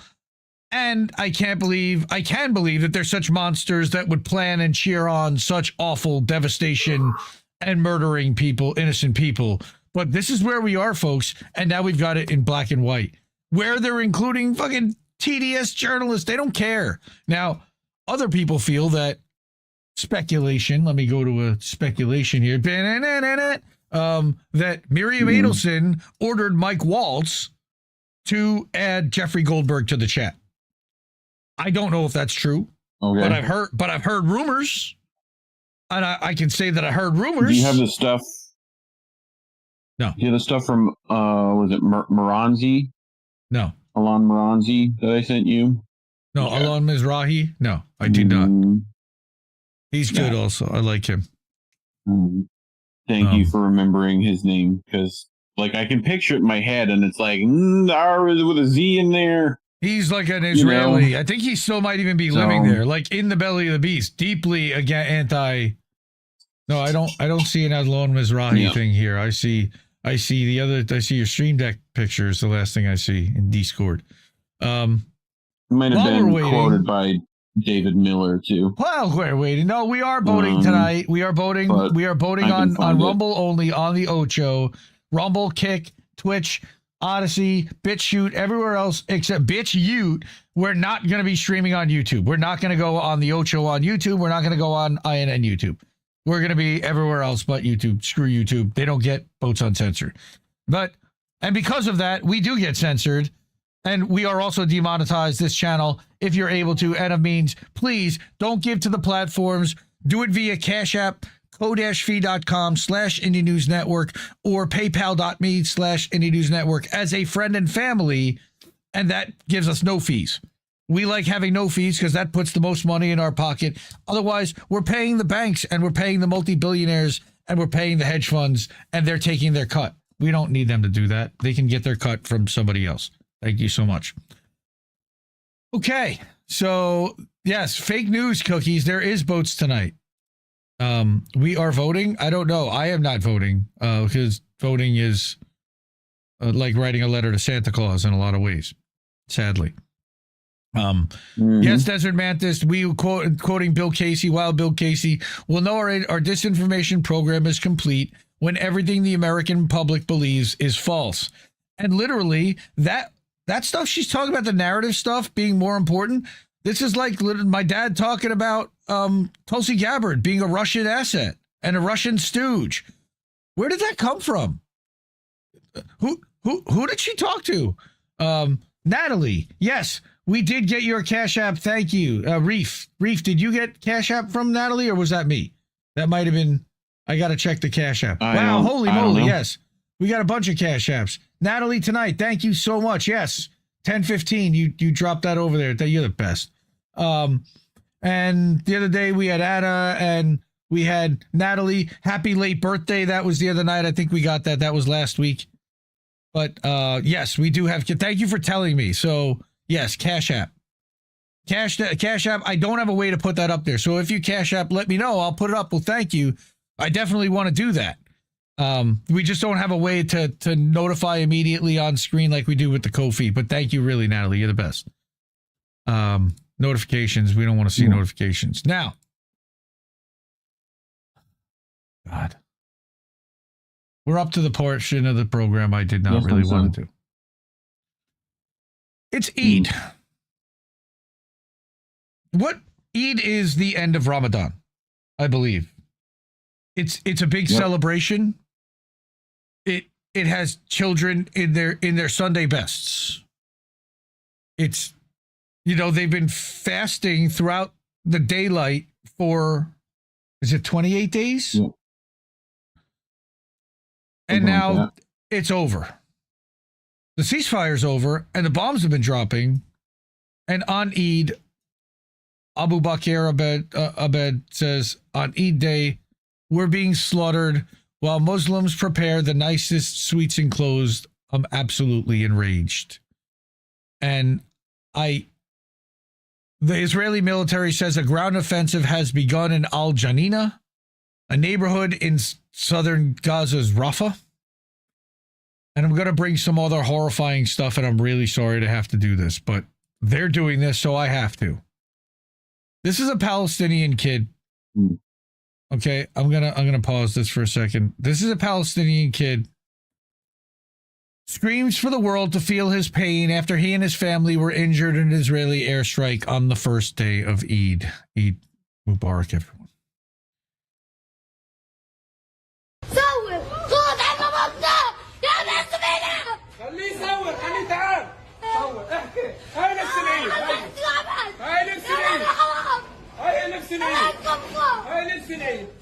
تصور تعال احكي طلع هاي العيد الله سترنا الله سترنا تعال احكي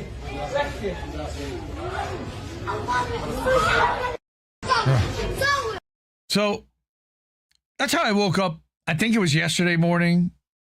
It might even been this morning. Wait, when was this posted? March 30th. This morning. I woke up this morning to seeing these type of videos. I have a question. Yes. What do you say when fuck Israel isn't enough? More importantly, what do you do? Because this shit gotta stop. Well, first you don't stop reporting on it because they're trying to murder everyone who is. But, and then you have to try to stop the people that are doing it by stopping the weapons manufacturers, by stopping the ships at the ports, by hurting the pockets and doing BDS and hurting the people that are funding this and arming this. I'm going to show some other horrific images here. Sarah Wilkinson. The Israelis targeted and killed a group of children while they were playing in a camp west of Khan Yunis after they'd put on their new Eid clothes. And I don't want to show up too close-ups because I don't want to have this stream pulled for graphic violence or promoting violence, because we're not promoting violence. We're showing what Israel did.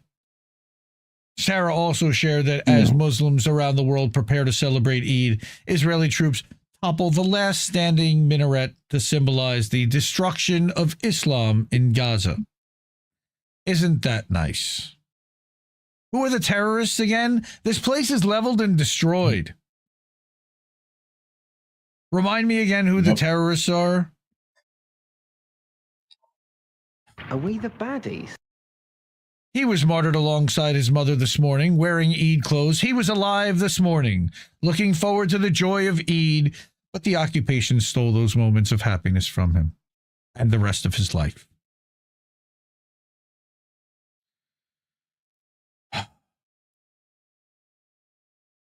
This is a friend of the network. How fucking depraved do you have to be to bomb starving people living in tents? It defies human understanding. I was shaking with rage this morning about this shit. But it wasn't just this morning. Indie Media Award honoree and friend of the show, Ricky Hale, Council of State Media, posted one of the worst headlines I have to read all year. The IDF has just decapitated another Palestinian child. The 40 beheaded babies mob have fallen strangely silent. I've just witnessed the harrowing footage of a distraught father kneeling over the remains of his son who was decapitated in an Israeli strike. He's literally holding the kid's head. Holding the head. The talking father to the child still. Stroked his son's cheek. Yeah, and I saw this. I'm not gonna be able to make it through. These sons of bitches. I mean, they blurred it out. I have the original without it blurred, but I'm not going to show it. Yeah, I saw it. It's no. As Mahmoud, the father, was speaking, a voice can be heard from the distraught onlookers saying, half of the rest were injured, and yet Zionists will justify all this bloodshed by telling you Palestinians love only death and then lie about the victims. So what lie are we going with here? Are we going to pretend this boy was Hamas? Fake a membership card like we did with Hossam. By the way, watch Reef and Collins' coverage about the... Yeah. Fucking kids. The 3 dead journalists and the kids, 18-year-olds. You're going to say he was standing over a tunnel holding a rock? What would justify killing your child, please? Let me know when you thought of something, because I'm sure they'll think of something. I've not heard Zionists' excuse for this murder yet. They don't even need him anymore, but sickeningly, they have been mocking the father and child on social media. We're talking about the sickest of the fucking sick here.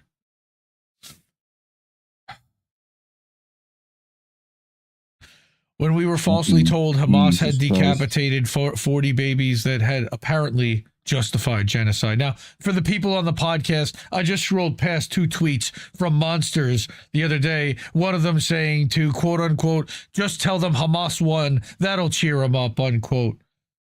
And the other one... Nazis. And the other one saying, how did they miss the father? Israel needs to step up its game.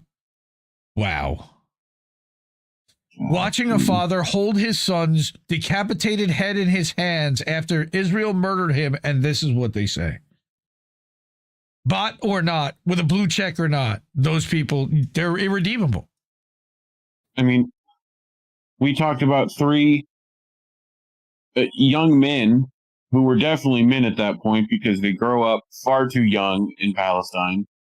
Like, Beitar comes in, tells us there's no journalists there. Only Hamas. Fuck you. This is the kind of shit they fucking try to pull. These motherfuckers. So... The world will not act. It will not even impose sanctions on the genocidal regime. It is Palestinians who must face sanctions, who must go without food, water, and electricity. You might be punished for speaking up for Palestinians, but you won't be punished for gloating about Israel's beheading children. The police won't even look into that. Just know this isn't the first time that Israel has decapitated a child. It's not even close. It's actually a regular occurrence. Not even the second. And it hasn't once received condemnation from any Western media or politicians.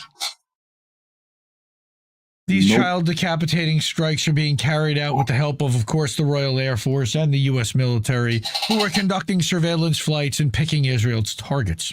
If you're British, your tax money paid for this child's murder, instead of feeding our disabled citizens. Does that make you feel ashamed? Because it should. It should. Absolutely, it should. Whatever military objective you're trying to achieve must immediately stop if it involves decapitating children. The moment you decide children's lives are a worthwhile price to pay, you become a monster, and we all understand this. And you can't say, well, they're raised to hate Israelis. Why might they be doing that?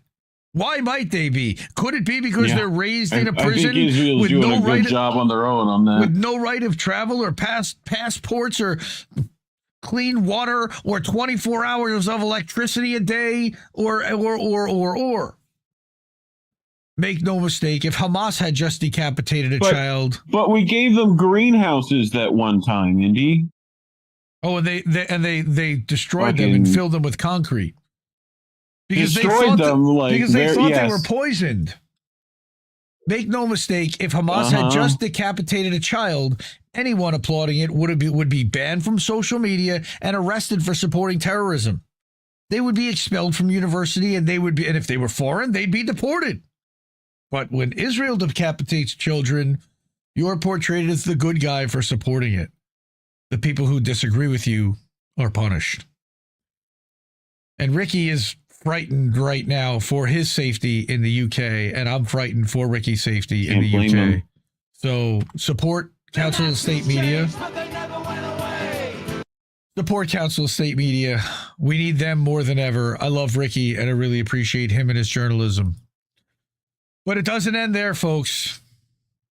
I wish it did, but Kyle Anzalone, I only went to Indie Media Award honorees here. Again, Abu Bakr, who works with EI, and we're going to have some Sanaa Saeed coming up in a little bit too. But here's Kyle. Here's a report from the WAPO. Israel is planning a more aggressive invasion of Gaza. Now, this was a week ago, so this was likely the planned. Who are these people? Thank you. The planned Gaza. Hey, appreciate it. The planned Gaza invasion. Thank you, Sean. I caught you that time. Yeah. Thank you. According to WAPO, Kyle writes, the Israeli military is gearing up for a major ground operation in Gaza that could last months or longer because they haven't killed everybody yet. Last week, Israel broke a ceasefire and hostage deal with Hamas and conducted large-scale bombings in the Strip that killed hundreds. The Post spoke with current and former Israeli, and by the way, we covered that extensively on this show last week. Go watch it. The clips that are up on How Do We Miss That? And Indie Media Today everywhere and Rumble everywhere. The Post spoke with current and former Israeli officials who explained that, quote, the new and more aggressive tactics, unquote, would probably include, quote, direct military control of humanitarian aid like they haven't taken already or blocked, targeting more of Hamas's civilian leadership and evacuating women, children, and vetted non-combatants from neighborhoods in the West Bank where that's not Gaza, to humanitarian bubbles that they then drop bombs on after they make everybody sleep in tents. The official said those who are not evacuated would face a siege that is a, quote, more intense version of a tactic employed last year in northern Gaza, unquote. That's where they literally shot anything that moved. More intense than that. How are they going to more intense than shoot anything that moves? In 2024, the Israeli military carried out a version of the general's plan, an outline for ethnic cleansing drawn up by retired IDF generals for northern Gaza. And they cut the... we covered that. Go look at INN News. Yep. The secret plan, Israel's secret plan, something like that. Yep. And it was on the New Year's Eve, the Christmas special that we did on the Palestine coverage. I included that for sure. The plan again called for the complete evacuation of all Palestinian civilians south of the Netzarim corridor, not just north, but now south of the Netzarim corridor, a strip of land controlled by the Israeli military. Under the plan, if civilians don't leave, they're to be treated as combatants and killed either by military action or starvation. Ain't that nice? Again, that's a war crime. Civilians, if they refuse to leave automatically, they're a terrorist, so therefore they must be killed. How is that not a war crime? Yep. It is. The Post then reported the more brutal strategy reflects a change in military leadership, and I think you guys covered this last week on INN News, that they just changed the names and the faces and then put the more monstrous policy in because you already knew who Ben Gvir and Smotrich were, and now you've got even more, was it Eichmann and Kaufman, or I don't even remember the guy's name. See, like that, like I said, they just changed the names, and now you don't even remember who they are. The policy gets worse. The new policy is more in line with the view of Netanyahu. Herzi Halevi stepped down from the post. He was replaced by Eyal Zamir, who's even more fundamentalist and fanatic than Halevi was.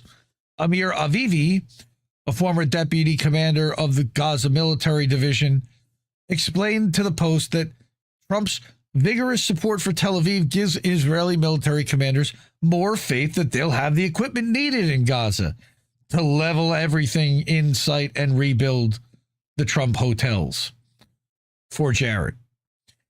Quote, now that there's new IDF leadership, there's the backup from the U.S., and there's the fact that we have enough munitions and the fact that we finished our main missions in the north and can concentrate on Gaza, Avivi said. The plans are decisive. There will be a full-scale attack, and they will not stop until Hamas is eradicated completely. You mean the Palestinian people are eradicated completely. We'll see. As a reminder, since October 7th, Israel has decimated the Strip and killed at least 50,000 Gazans. Still, Israeli and U.S. officials have said that Hamas has returned to its pre-war strength. So all of this was to get nowhere. All of this murder, death, and destruction, to have them right back to the same number they were, that's awfully convenient because it gives them the excuse and the chance to continue to go in and bomb people. Huh. But Indy, Trump brokered the most ceasefirest of ceasefires. Yossi Cooperwasser. Peacemaker. All right. The Post noted that the IDF would not be less restrained in order to defeat Hamas. No, they would not. All right. Yossi Cooperwasser, who's a former senior IDF intelligence official. There are no former. And head of the Jerusalem Institute for Strategy and Security think tank, meaning that he's now just a spy here, explained, quote, there's less opposition now with Zamir and Katz. They're more ready. The government was committed to removing Hamas from power. The security establishment wasn't happy with this idea. They were trying to focus more on military assets and less on civilian assets. Because once you remove Hamas from Gaza, the IDF would have to rule Gaza. But there's nobody left. They're just going to rebuild. They're going to turn it into a massive construction site. They're going to do what they did to Lahaina. Put a bunch of fences and a bunch of fun and cover it all up, and you're not going to see it until they take the wraps off of it. It's going to turn into a construction site. Hard hats and legal documentation only. While the Post report says the IDF plans to wage a counterinsurgency in Gaza, Katz said Tel Aviv will expel the Palestinians and annex the Strip. So again, what kind of messaging? How are they going to expel them? Where are they going to expel them to? There's nowhere to send them to. You're going to kill them all. Quote, I've instructed the IDF to seize additional areas in Gaza while evacuating the population, and in West Bank too, and to expand the security zones around Gaza for the protection of Israeli communities and IDF soldiers. What? Meaning that the security zones around Gaza into Gaza. On Saturday night, the Israel, because nobody's gotten outside of Gaza. That's ridiculous. For the protection of the communities. For what? Nobody. Gaza, Hamas never broke the ceasefire, and they all admit that. Okay? Yeah. No Israelis have been killed since the start of the ceasefire, and Trump and they all agreed to that. Still, none. Since breaking the ceasefire and hostage deal, though, Israel has resumed large-scale bombing in Gaza. And additionally, Israeli troops have attacked Rafah in southern Gaza, the Netzarim corridor in central Gaza, and of course, displaced 40,000+ people already in West Bank, including Jabalia. Fuck Israel again. This is the other story that I had to unfortunately report on with Israel this week. This is Sanaa Saeed, and others are going to talk about this. The Israelis surrounded, captured, and executed 15 Red Crescent civil defense workers. Those are ambulance drivers, and only one body had been retrieved at the time. There's no coexistence with an ideology and its adherents like this. They don't want to coexist. None that isn't a lie, at least. No. And yet, this is the scaffolding, the thing that is built and still props up Western civilization. This is the reason every institution in the U.S. and Western Europe willingly crumbles, folds itself inward in service of this genocide. The bones of Western civilization see its reflection in a pool of Palestinian blood. Liquid. All right. This is from Al Jazeera and Hind Cowdery. Civil defense saying, you know, again, the Israeli army buried the bodies of the martyrs at the site of the attack, making it difficult to locate them. The scenes at the scene were horrific and confirmed the deliberate targeting of ambulance and civil defense crews by the Israeli army. The Israeli army destroyed 5 Palestinian Red Crescent and civil defense vehicles and buried some of them after targeting them. What happened to the Palestinian Red Crescent and civil defense crews was a massacre that accounts to another war crime. And again, I've only been really talking about like literally documented war crimes here. Again. Breaking execution of the 16 ambulance crew members by Israeli forces. Horrific massacre. Following coordination with the International Red Cross, civil defense teams entered the Tel al-Sultan area in Rafah, south of Gaza. It was confirmed that the IOF had executed all 16 members of the missing civil defense and Red Crescent teams who all disappeared 4 days ago. Let me guess, they are all Hamas. They were found buried near the barracks. Additionally, all Red Crescent ambulances and civil defense firefighting vehicles at the site were deliberately destroyed. Because they can't have any rescue equipment. Just. Well, they found them deliberately burying, you know, Palestinian bodies with bulldozers and. Earlier today. You know, hiding their murdered. I was trying to capture the latest. Red Crescent Society confirmed 11 more bodies found in Rafah, 6 identified as its members and 4 with civil defense. The 11th body was still being identified. Any news on the hostages? Ask Bibi because he's scuttled the deal multiple times in order to save his ass. Fuck that. They don't want to save the hostages. Israel has tried deliberately multiple times to not get the hostages. And then we've got this Mondo Weiss article talking about, I can't. You guys talked about it Wednesday. Go read it. How Western media silence enables the killing of Palestinian journalists.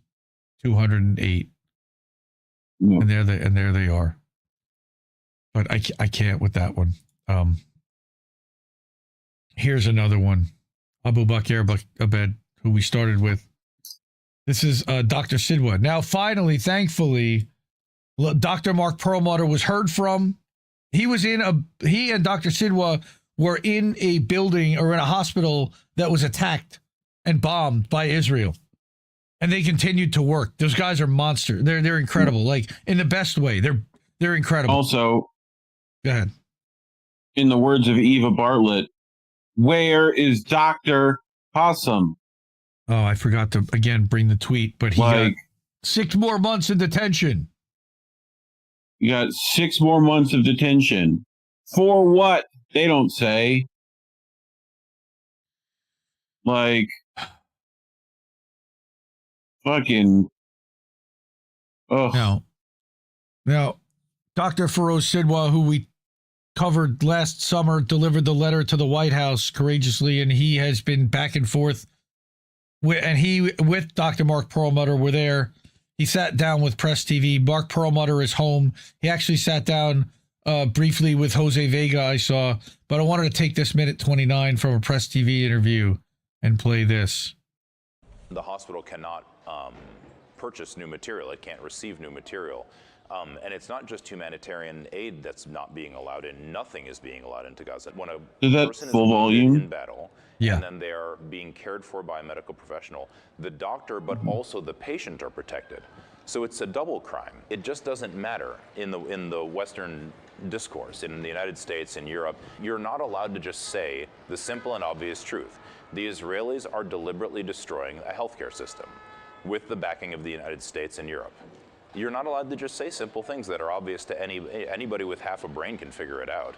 You ask a 10-year-old kid to look at the evidence, they'll tell you exactly what's going on. The only way that this can come about is because Palestinians, Arabs in general, but especially Palestinians, are just not seen as human beings. But I also want people to understand that we are committing crimes in Gaza. Everybody, people use the word complicit. They say America is complicit in Israel's crimes, but this isn't correct.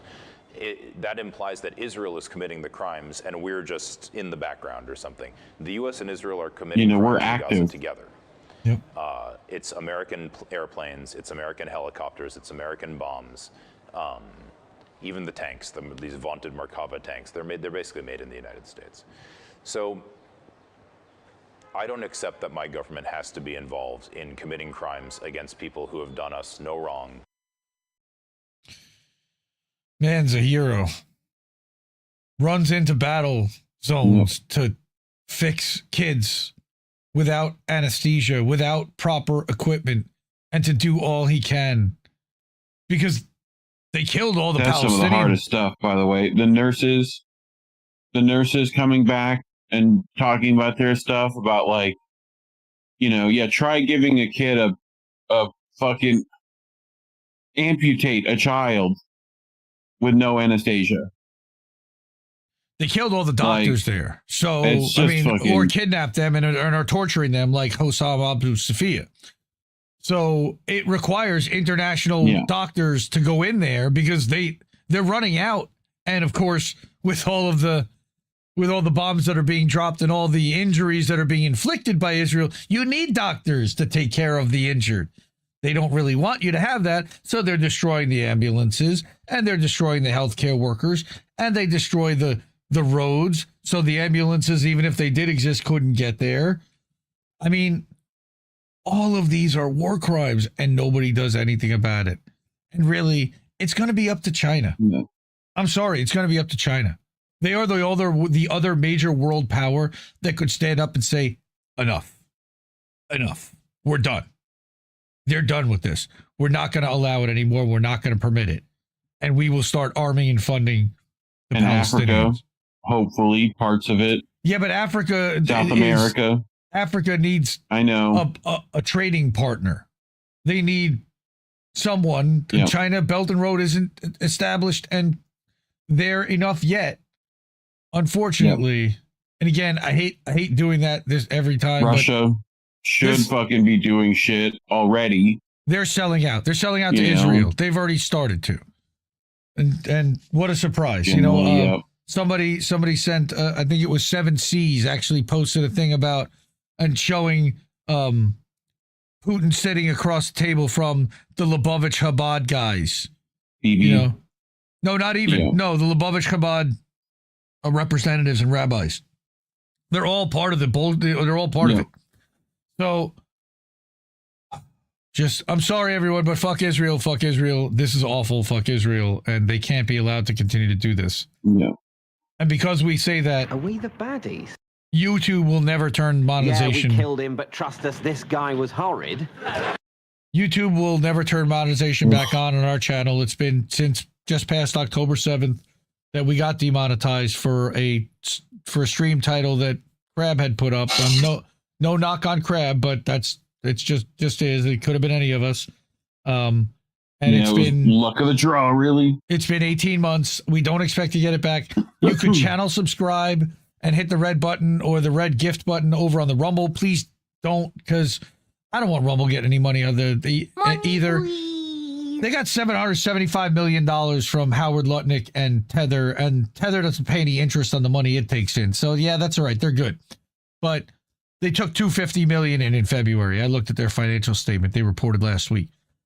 But we don't have $250 million coming in for Tether. We don't have anything but what you guys deliver and can support with, and Natalie tonight, and Sean tonight, and Kameshwari Kate tonight. Thank you so much. As always, you always step up, and we love you so much for it. And everybody else that does that, I know you reach into your pocket. If you can't, share the show, tell other people about INN, tell other people about How Do We Miss That. I love you for it. Cash App, $, Indie News Network, co-fi.com/Indie News Network, paypal.me/Indie News Network, and also at the newsletter, INNnewsletter.com. You can subscribe annually or monthly. We got to pay Substack and Stripe there. That ends up being about 12.5%, which is more than the other apps there take. YouTube takes 30% on a super chat, and Rumble takes 50% on a Rumble rant. So go to these other apps because it's almost free or very minimal fees. We like keeping the money that you guys give us. We really appreciate that. All right. Yeah. I have got one more, and this is about all of the Gestapo tactics that the Trump administration has been enacting to harass, intimidate, deport, and detain college students here that are protesting on behalf of Palestine and want the genocide to stop. I did not hear about this guy, Ali Reza Daroudi. I did hear about him the other day because Tommy Tuberville apparently weighed in, and he didn't realize that this was an Alabaman and that he didn't do anything wrong, and yet he's being sent away too. So early Tuesday morning, U.S. Immigration Police kidnapped a doctoral student studying at the University of Alabama from his home. As of this writing, 22-year-old Iranian citizen Ali Reza Daroudi is listed as detained on the U.S. Immigration and Customs Enforcement website, but there's no record of where he's actually located. Disappearing people. The Alabama student newspaper, the Crimson White, first reported, that's kind of funny, the Alabama White, first reported that Daroudi was abducted from his home located just off the Tuscaloosa campus at around 5 a.m. Tuesday morning. That's what they do, early morning raids while you're still sleepy. The paper, citing a text message chain that included other Iranian students studying on the campus, reported that Daroudi first entered the U.S. in January 2023 on an F1 student visa. The message thread noted that Daroudi's visa was revoked 6 months later, prompting Daroudi to immediately contact the International Student and Scholar Services at the University of Alabama. That was 18 months ago. ISSS replied with confidence, stating that his case wasn't unusual or problematic and he could remain in the U.S. legally as long as he maintained his student status. So he stayed in school. After being reassured by university officials that the apparent revocation of his visa wouldn't be an issue, Daroudi continued his studies on campus. There's been no evidence provided by the DHS that Daroudi was a leader or even participated in anti-genocide protests on campus, and he hasn't been accused of a crime, just like Khalil. The only quote-unquote crime he's alleged to have committed is a minor traffic violation, according to the Crimson White, which reported that 18 months ago in November 2023, he was cited for speeding. He pled guilty and paid the $267 fine. Certainly not worthy of having cops show up at his door and disappear him. But he's Iranian. He's in Alabama. Go figure it out. Despite not being accused of a crime, his whereabouts were unknown for nearly 24 hours. On Thursday afternoon, the Crimson White and other news outlets confirmed that he's currently being incarcerated at the Pickens County Jail in Alabama. That jail is the common waypoint in the inhumane deportation journey, which typically leads to a detention facility in Louisiana, which is where they send Mohammed Khalil, before the prisoner is forced onto a plane to some overseas destination. Officials at DHS refused to comment on his case until Thursday evening, at which point they sent a message to news outlets stating, quote, ICE HSI made this arrest in accordance with the State Department's revocation of Daroudi's student visa, unquote. That's it. Without providing any supporting evidence, DHS stated, quote, this individual posed significant national security concerns, unquote. This is really Kafkaesque. Durruti is one of hundreds, if not thousands. What? Go ahead. Yeah, just the Kafka. Like, yeah, that's an understatement. He's one of hundreds, if not thousands. Kafka would think this shit's ridiculous. Right? He wouldn't believe it. You know? One of thousands of immigrants who've been disappeared or abducted by U.S. immigration police in the first 3 months of the Trump administration. Hundreds, if not thousands, folks. The deliberate targeting of students, in many cases it appears with the help of universities themselves, is aimed at subordinating all cultural and intellectual life to Trump's fascist MAGA agenda. Again, this is World Socialist website. I'm not going to agree with all of it. It's the trots. They're extremists to the communist side. Legal resident and Columbia University graduate Mahmoud Khalil is currently facing deportation for speaking out against the genocide in Gaza. Again, not exactly. He did, but he's mostly there for being the negotiator. And again, we're going to talk about the negotiator for one of the other ones next. After being kidnapped on March 8th, he remains incarcerated in an ICE detention facility in Louisiana. It's been more than 3 weeks. They did move him back to New Jersey this week. But he's still in jail. He's still not going to get to see his kid born. And he may never get out of there. They may just send him home, wherever he is, to Syria. Would you want to be sent to Syria right now? I wouldn't. Cornell University PhD student Mamadou Tal, we talked about last week, is currently being hounded by the Trump admin for deportation for filing a lawsuit earlier this month challenging 2 executive orders issued by Trump aimed at suppressing speech critical of Israel and supportive of Palestinian equality. And then, of course, Thursday, protests were held for the second straight day in Somerville, Mass. in response of the kidnapping of Tufts University PhD student Rumesia Ozturk on Tuesday evening. She's committed no crime and apparently was targeted solely because she co-authored the op-ed in support of resolutions passed by the student body in opposition to Israel's genocide in Gaza and called for divestment by the university endowment. As of this writing, police in Somerville were currently blocking hundreds of protesters from entering City Hall, where the council was currently debating whether to include a ballot measure on the question of BDS on Israel on the November ballot. You can be sure how that's going to go. Video of the thuggish and masked agents surrounding and disappearing Ozturk into an unmarked vehicle Tuesday evening as she was walking to a friend's house for dinner has prompted mass outrage throughout the country and internationally.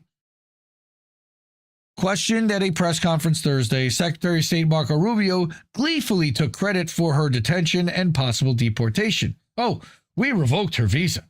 It's an F1 visa, I believe. We revoked it. Because you want to write op-eds, but because you want to participate in movements that are involved in doing things like vandalizing universities, harassing students, taking over buildings, creating a ruckus, we're not going to give you a visa.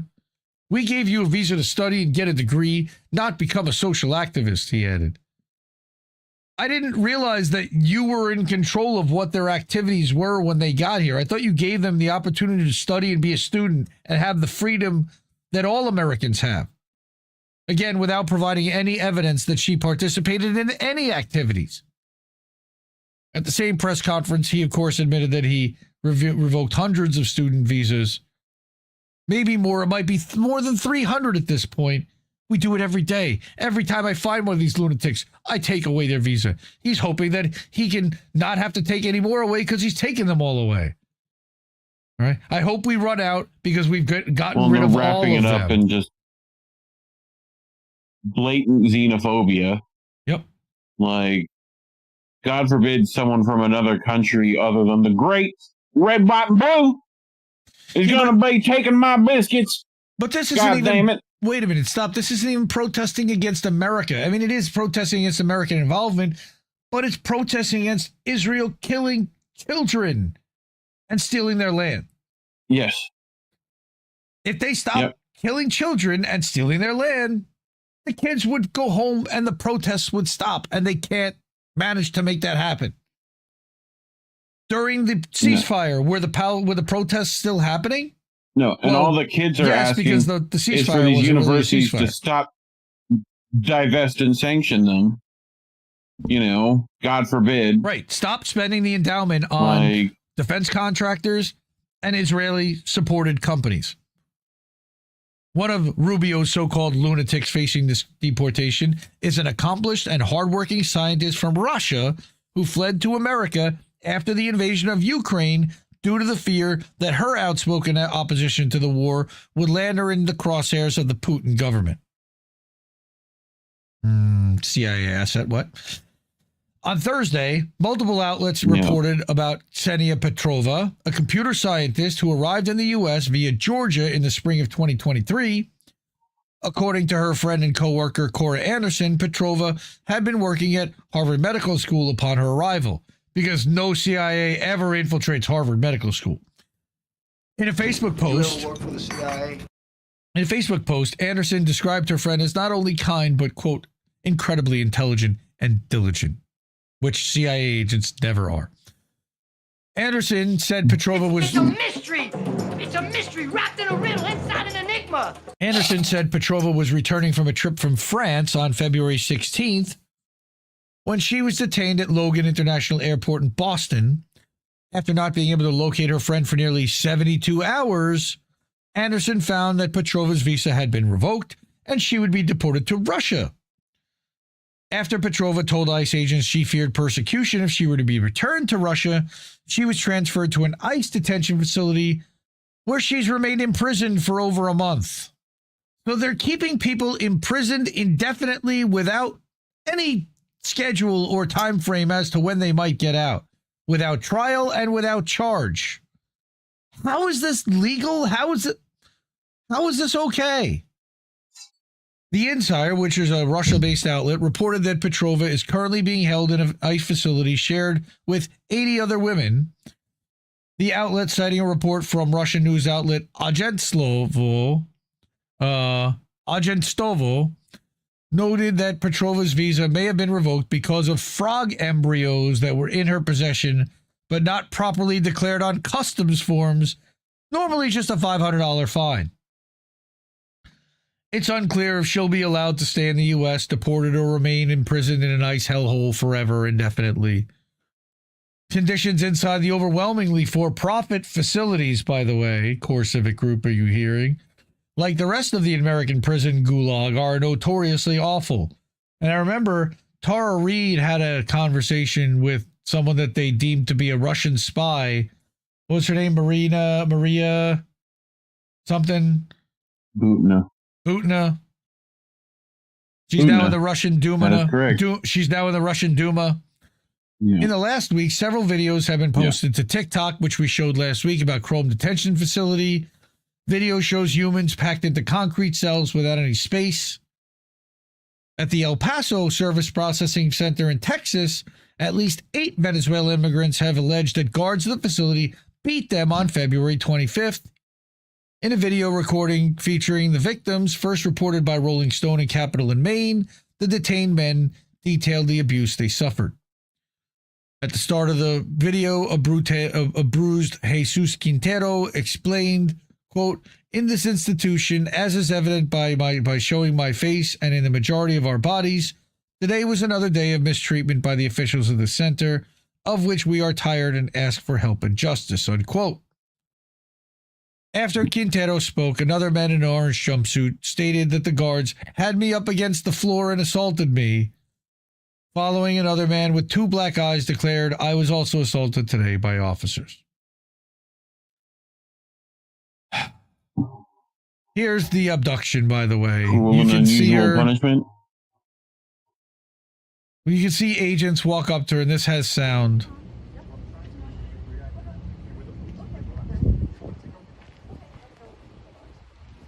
Plain clothes. You guys covering your faces?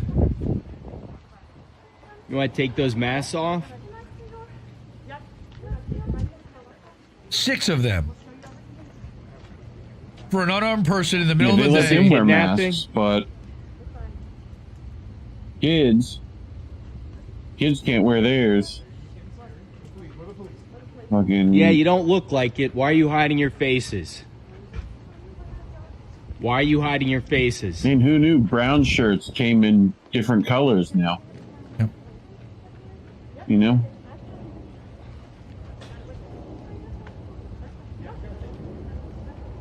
Plainclothes, undercover ICE Can I see agents. some faces here? How do I know this is the police? Seems like bullshit to me. Certainly looks like it. Civilian vehicles. Is that a Range Rover or an Expedition? I think they're all Expeditions. Yeah.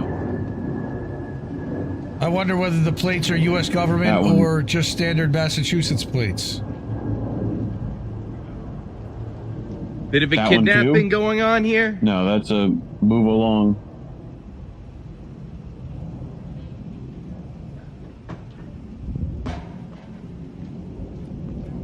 I can't even imagine what they told this person who stopped to look. Oh, we're just abducting a terrorist, no problem.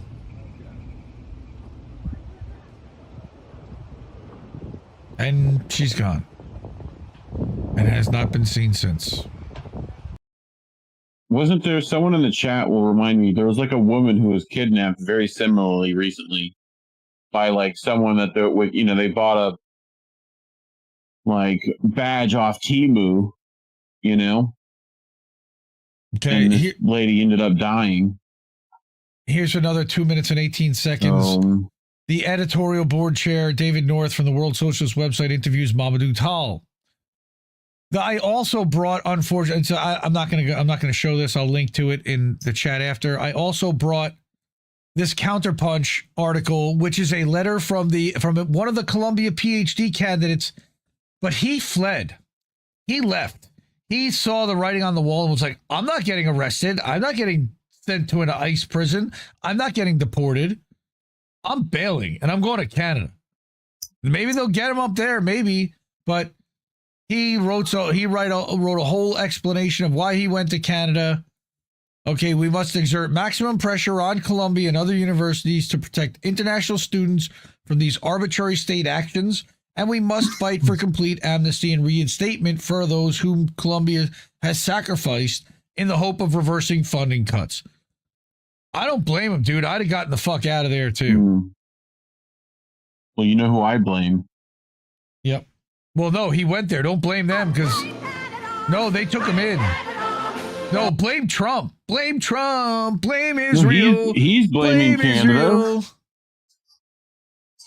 That would be a good remix. Someone make that one. Seriously, and it fits too. That slaps. All right. Yep. And you could totally, do stuff with the tunnels and with supremacy and with. Yes. Anyway, so again, talking about disappeared students will also not get us pushed to the top of the algorithm. It also will not get us monetized by YouTube. So if you're able to, please, Cash App, Ko-fi, PayPal, INNnewsletter.com. You know all the ways to do it. I hate having to push, but we are user-funded exclusively. We don't take sponsors. We don't do promo codes. We don't do ad reads, and we won't sell out. So if you want us to continue to do this, we want to keep doing this, we need your help. That's right. You're welcome. So finally, I've got a few other things I want to whip through quick, and then we'll get to Boats Uncensored. All right. First, boom. Indies lightning rounds. It's the lightning round. No, it's around the world, but you made me put that away, so I'm not calling it that anymore. All right, now you've named the segment. It's Indies lightning round would be better. Okay. Yep. Yep, we got to get lightning round music, though. That's the thing. It's got to instill a sense of anxiety. Yes, like that newsy music. The breaking news shit. We were warned Empire has come home. It needs to be like, literally, you're running out of time. Further expanding on the video that we just saw on the disappearing of the Tufts University student, the masked men emerged from unmarked vehicles again. So check out Kareem at BetBeat's newsletter here, and this article was excellent but long, and I couldn't bring it in here. I am going to schedule a one-on-one with Kareem next month at the end of April, it's looking like, so I'm really excited to have a conversation with him. Next, Freightways. Decent publication.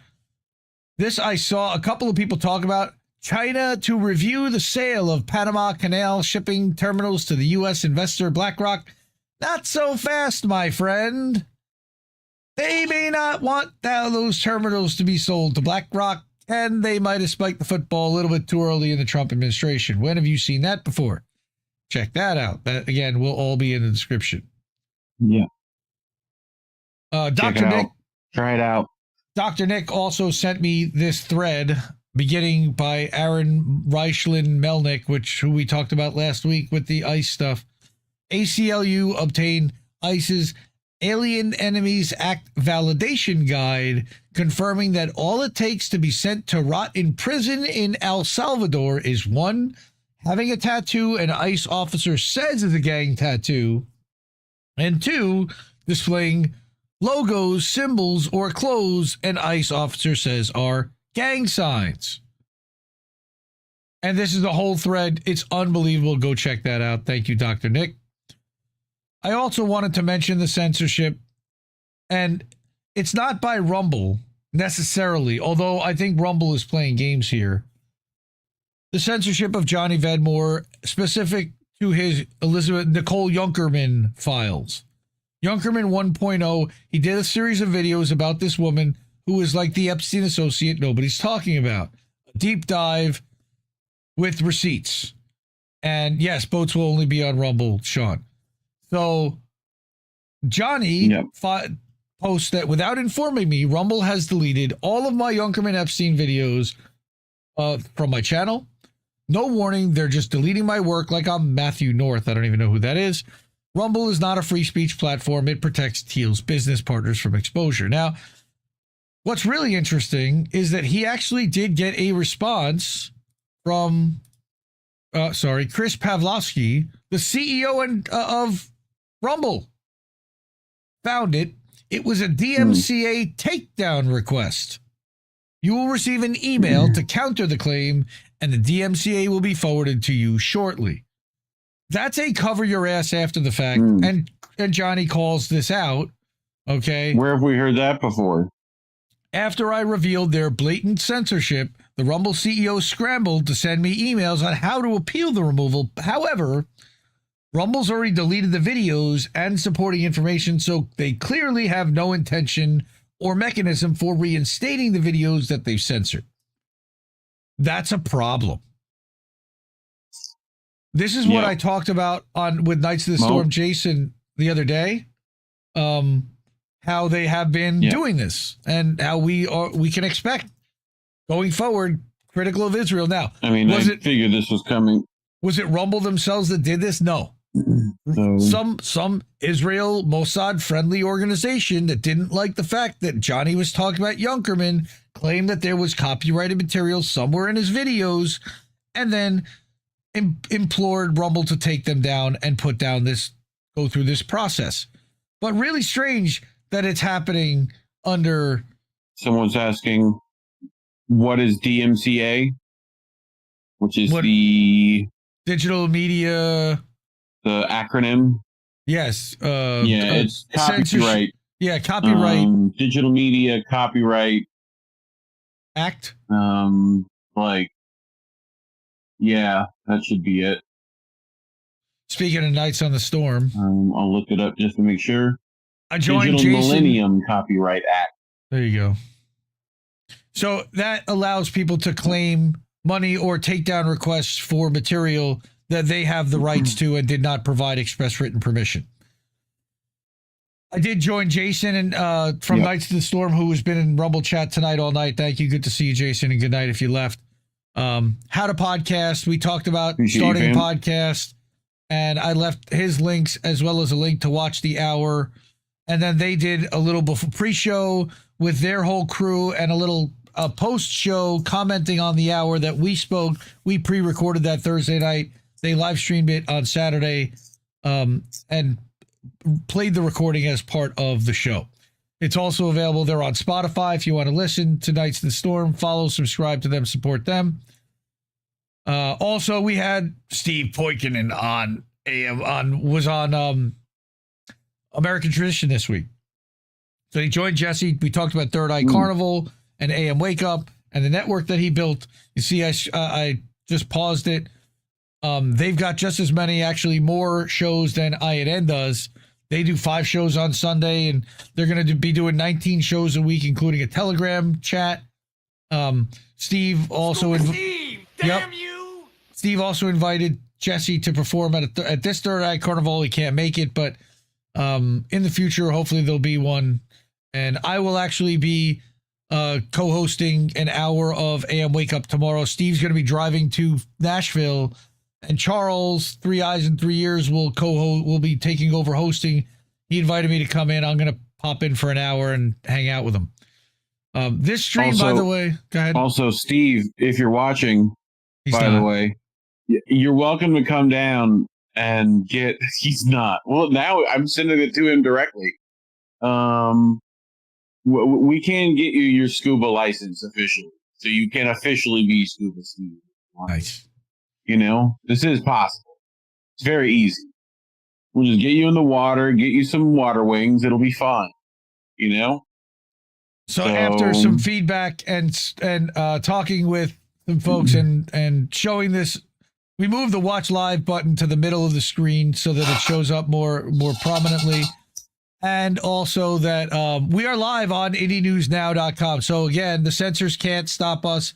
You can watch us live there and nobody can stop it. All you have to do now is at the bottom, change the resolution from 480 to 1080. And you can watch boats here. Again, uncensored, completely platform free. You can chat using the Discord, and there's a link to join the Discord if you're not in there yet. But there's a live stream chat that actually goes to the channel back and forth. Very cool. It's not going to go back and forth with Rumble, sadly. But that is the last thing I think I wanted to show tonight.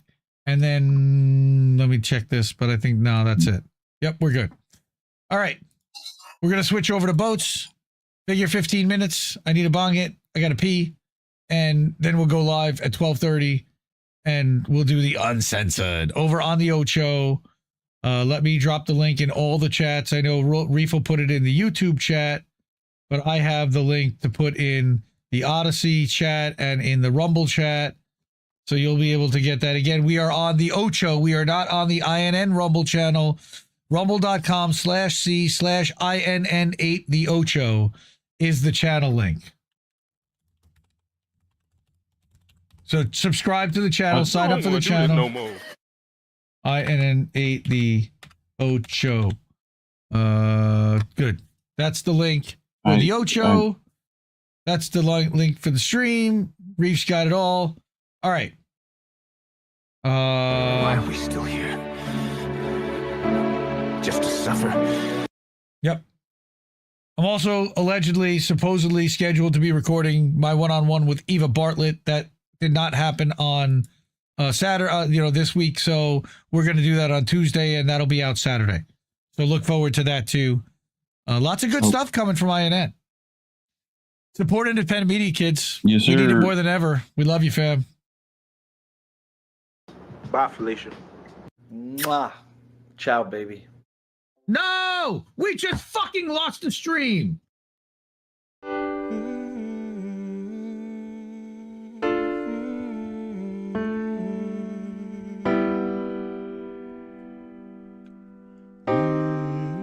I think I liked it better being blind, when I couldn't read between the lines, and when I couldn't see the cracks in the structure that lay bare before me the whole time. I think I liked it better back when I suspended disbelief and swallowed pride. I thought I knew the difference in the red from the blue, but they both bleed us so dry. They both bleed us so dry. My favorite songs don't hit the same way.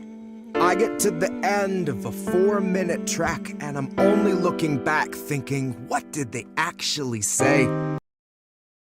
Can't keep giving us nothing and think we're bluffing about coming for your heads. Why play civil if you won't listen to 50,000 dead? And now we know our mission, we form a militia, make Congress a prison. know why play civil when all these dead won't make you listen. What's more American than slaying your oppressors? What's more American than liberty or death first? God, I thought we were founded on abolishing the tyranny of those who would starve a village all to live empirically. And I regret that I have only one life to give for my cause now that I can see the cause so clearly.